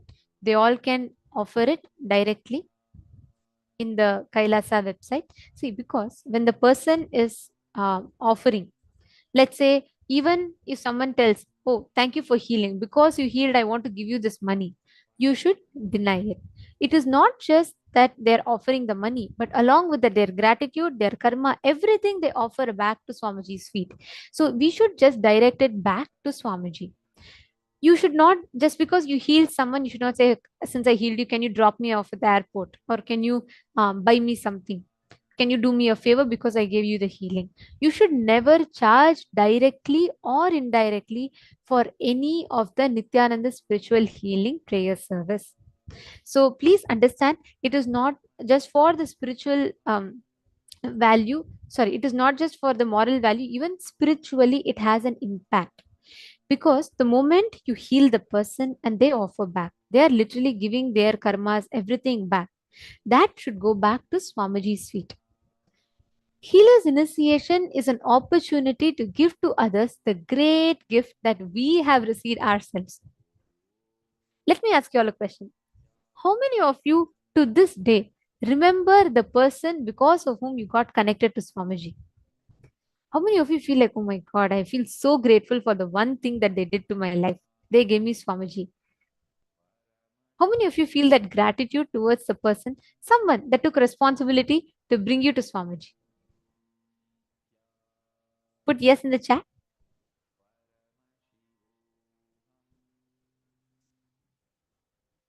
Yes, okay. I see me, ma, yes, okay. Now, you feel that gratitude towards them, is it not? It is time that we take that same responsibility to others. It is time that we reach out to the others through the signs of healing. You take responsibility to heal someone, even if someone doesn't understand. If someone is suffering, they don't know the signs of healing exist, you should take the responsibility at that moment to enrich them about the signs and give them the healing. Just like how people took the responsibility of connecting us to Swamiji, now we should take the responsibility of connecting people through the healing service. Only if we take up responsibility for everything that happens in our life, we will start expanding. We will start experiencing that miracle, that energy flow happening inside our inner space. So please understand, when you feel compassion towards other suffering, the whole thing takes the shape of responsibility and it will express itself as energy. That is why if you see Swamiji, right, constantly Swamiji is oozing with energy. You can never see Swamiji tired. Why? Because Swamiji feels that endless compassion for all the suffering that us human beings go through, and he makes himself available out of his extreme compassion to heal us from whatever suffering that we are stuck in. So the Nithyananda spiritual healing technique is that it not only helps the person you are healing, but it also helps you in your own spiritual growth. So it is not like you are, many times people have this question, is it like Reiki healing? Do we give our energy to someone? No. This happens, this whole healing happens inside of you. It also gives a beautiful flow of energy even inside you. Yes, Robert Ramaya is saying he also feels the gratitude still for the person who connected him to Swamiji. Now it is time that as healers, we become Swamiji's hands. In the satsang Swamiji was saying in the session, healers are all literally like Swamiji's hands. Anywhere we go, put the hand on a person, when you, from the intention of healing, Swamiji's energy flows through. And one important guideline is, for social reasons, you can directly touch and heal only people of your gender. For the opposite gender, please use healing stick or Atmalinga. Any of these you can use, but only people of your gender you will be using this, you will be healing, because this doesn't have any spiritual significance as such. This is for social reasons. Your immediate family members like your husband, your father, your son, you can heal directly. For all the others, you have to use a healing stick or Atmalinga to heal. You all can see here, the healing is done in this way, where you will be having the participant face Swamiji, face the Atma Murti and sit.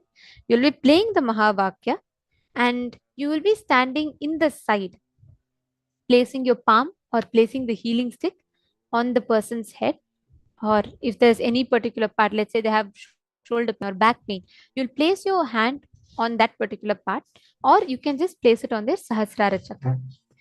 Let them face Swamiji and sit, and you'll be playing the Mahavakya where they connect.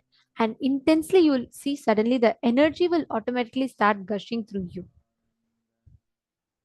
You need not worry about when you should start, when you should stop. You just intend to heal. That's all is your role. From there on, you will see that the energy, the intense energy of Swamiji's will start flowing through, and you will suddenly see that whole energy will gush, and on its own it will stop. So then you will know you will have to pause healing at that point in time.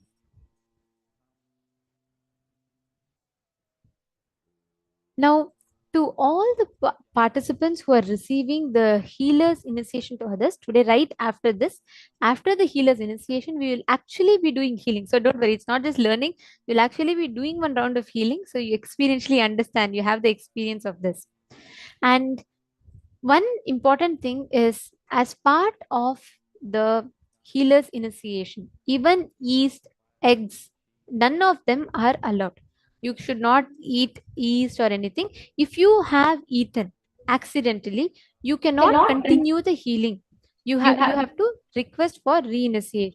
See, whenever we are, I've seen many times, whenever we consume these foods that like have a pain muscle memory and a pain bio memory, the low energy of that food, or actually like life negative energy of that food, directly enters inside you and contradicts the high energy, the high spiritual energy of healing, which is the main reason why you should not be eating any of these.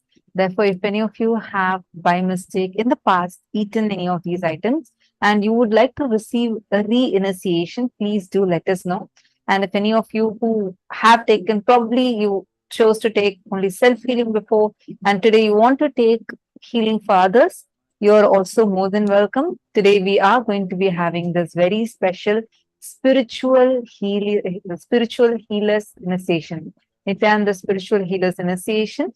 So we are now going to be showing you the form where you can heal. You can register so that you can receive this initiation. So there would be option where you can choose whether you want just the power to heal yourself. This does not have any restrictions, as we had mentioned earlier, or you want to have the power to heal yourself and others, or you had taken this initiation before, but you want a re-initiation. So you can choose from these options and you can fill up the form. When you are doing the healing, when you're doing the spiritual healing service, have a picture of Swamiji in the room always, because only that is a source of the energy. And make sure your body language shows care and concern when you're healing the other person. And always make sure that you play the Mahavakya during the healing prayer service. We are now going to take you through some of the important legal guidelines before you get ready to receive the healer's initiation. First thing, do not make any guarantees, warranties, or representations regarding the outcome of Nithyananda's spiritual healing process. And specifically, do not claim that the process in any way diagnoses, treats, heals, cures, or prevents any disease, illness, injury, or physical or mental condition. You should not guarantee. You cannot say, okay, I'm giving you healing, so stop all your medication from today. You don't need to take any medication. You should not do that. Please do not give any kind of a guarantee or any kind of a warranties regarding the Nithyananda spiritual healing service to anyone. Do not use the word patient to describe someone who elects to receive your Nithyananda spiritual healing service. If you are a licensed healthcare physician or other licensed healthcare practitioner, advise everyone to whom you are providing Nithyananda spiritual healing services that such services do not constitute diagnosis, care, or treatment or the practice of medicine or any other health care. For example, if you are a doctor yourself, you cannot suggest this as an alternative substitute or a replacement for the conventional medical or healing methods. So you cannot replace that with Nithyananda spiritual healing service. Nithyananda spiritual healing prayer service is completely different, and it is no way an equivalent alternative or a substitute to the conventional methods of medicines. Nithyananda spiritual healing services does not involve the diagnosis or treatment of any medicine or any psychological conditions. It does not involve the use of any physical intervention or manipulation of the human body. Any benefit that an individual experiences comes from within himself or herself based on his or her body's ability to heal on its own.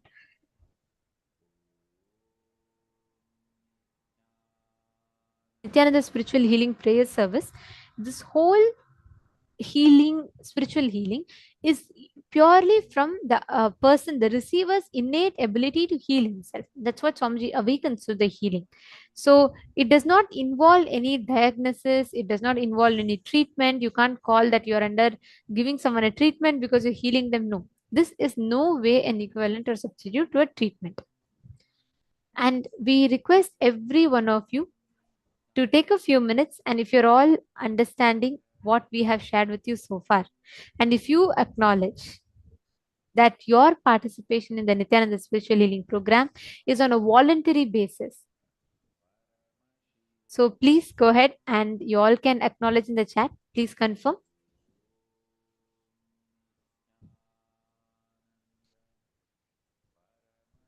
Request every one of you to take a few minutes. If you're very clear with this is the healing procedure and you have understood it and you're ready, please go ahead and you all can comment. Yes, and I also request every one of you to put how many of you are going to be taking the healer's initiation for the first time today. Thank you, Mamartha, Ma Cecily, Ma Isabel. Okay, I see a bunch of you posting. Thank you. Thank you all.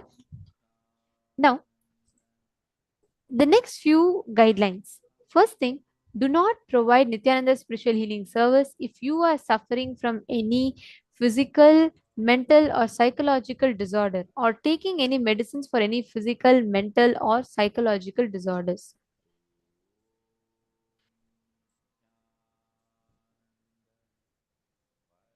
If you become aware that an individual who has requested your Nithyananda spiritual healing services appears to suffer from a mental disorder, do not provide Nithyananda spiritual healing service and recommend that he or she seeks attention from the appropriate licensed healthcare practitioner or mental health care provider.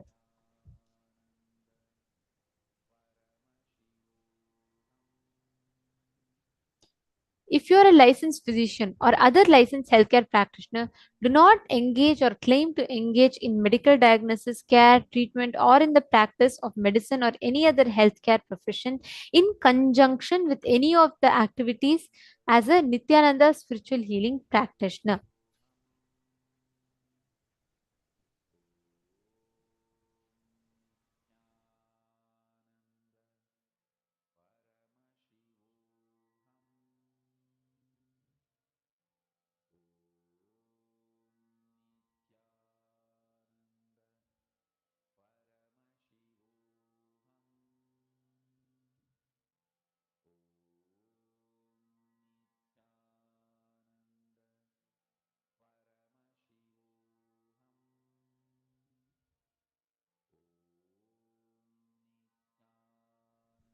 Yes.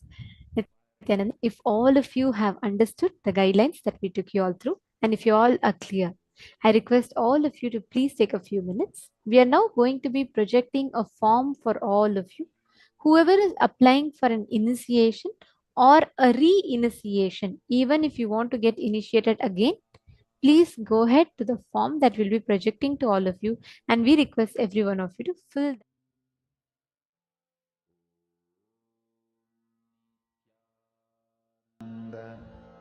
Paramashivoham Om Nithyananda Paramashivoham Om Nithyananda Paramashivoham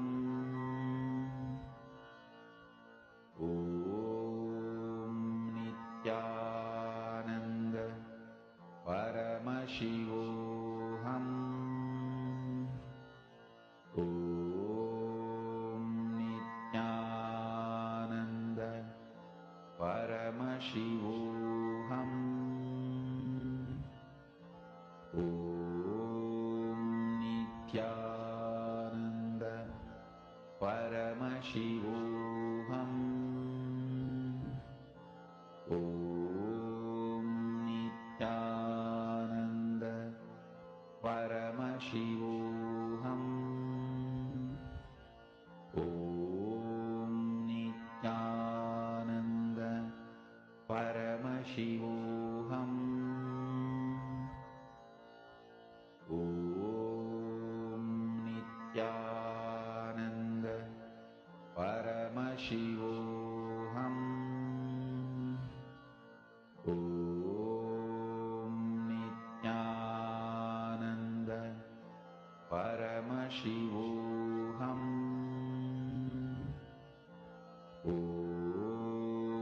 Nithyananda Paramashivoham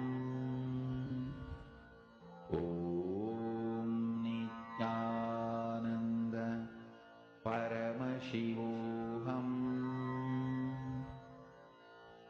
Om Nithyananda Paramashivoham Om Nithyananda Paramashivoham Om Nithyananda Paramashivoham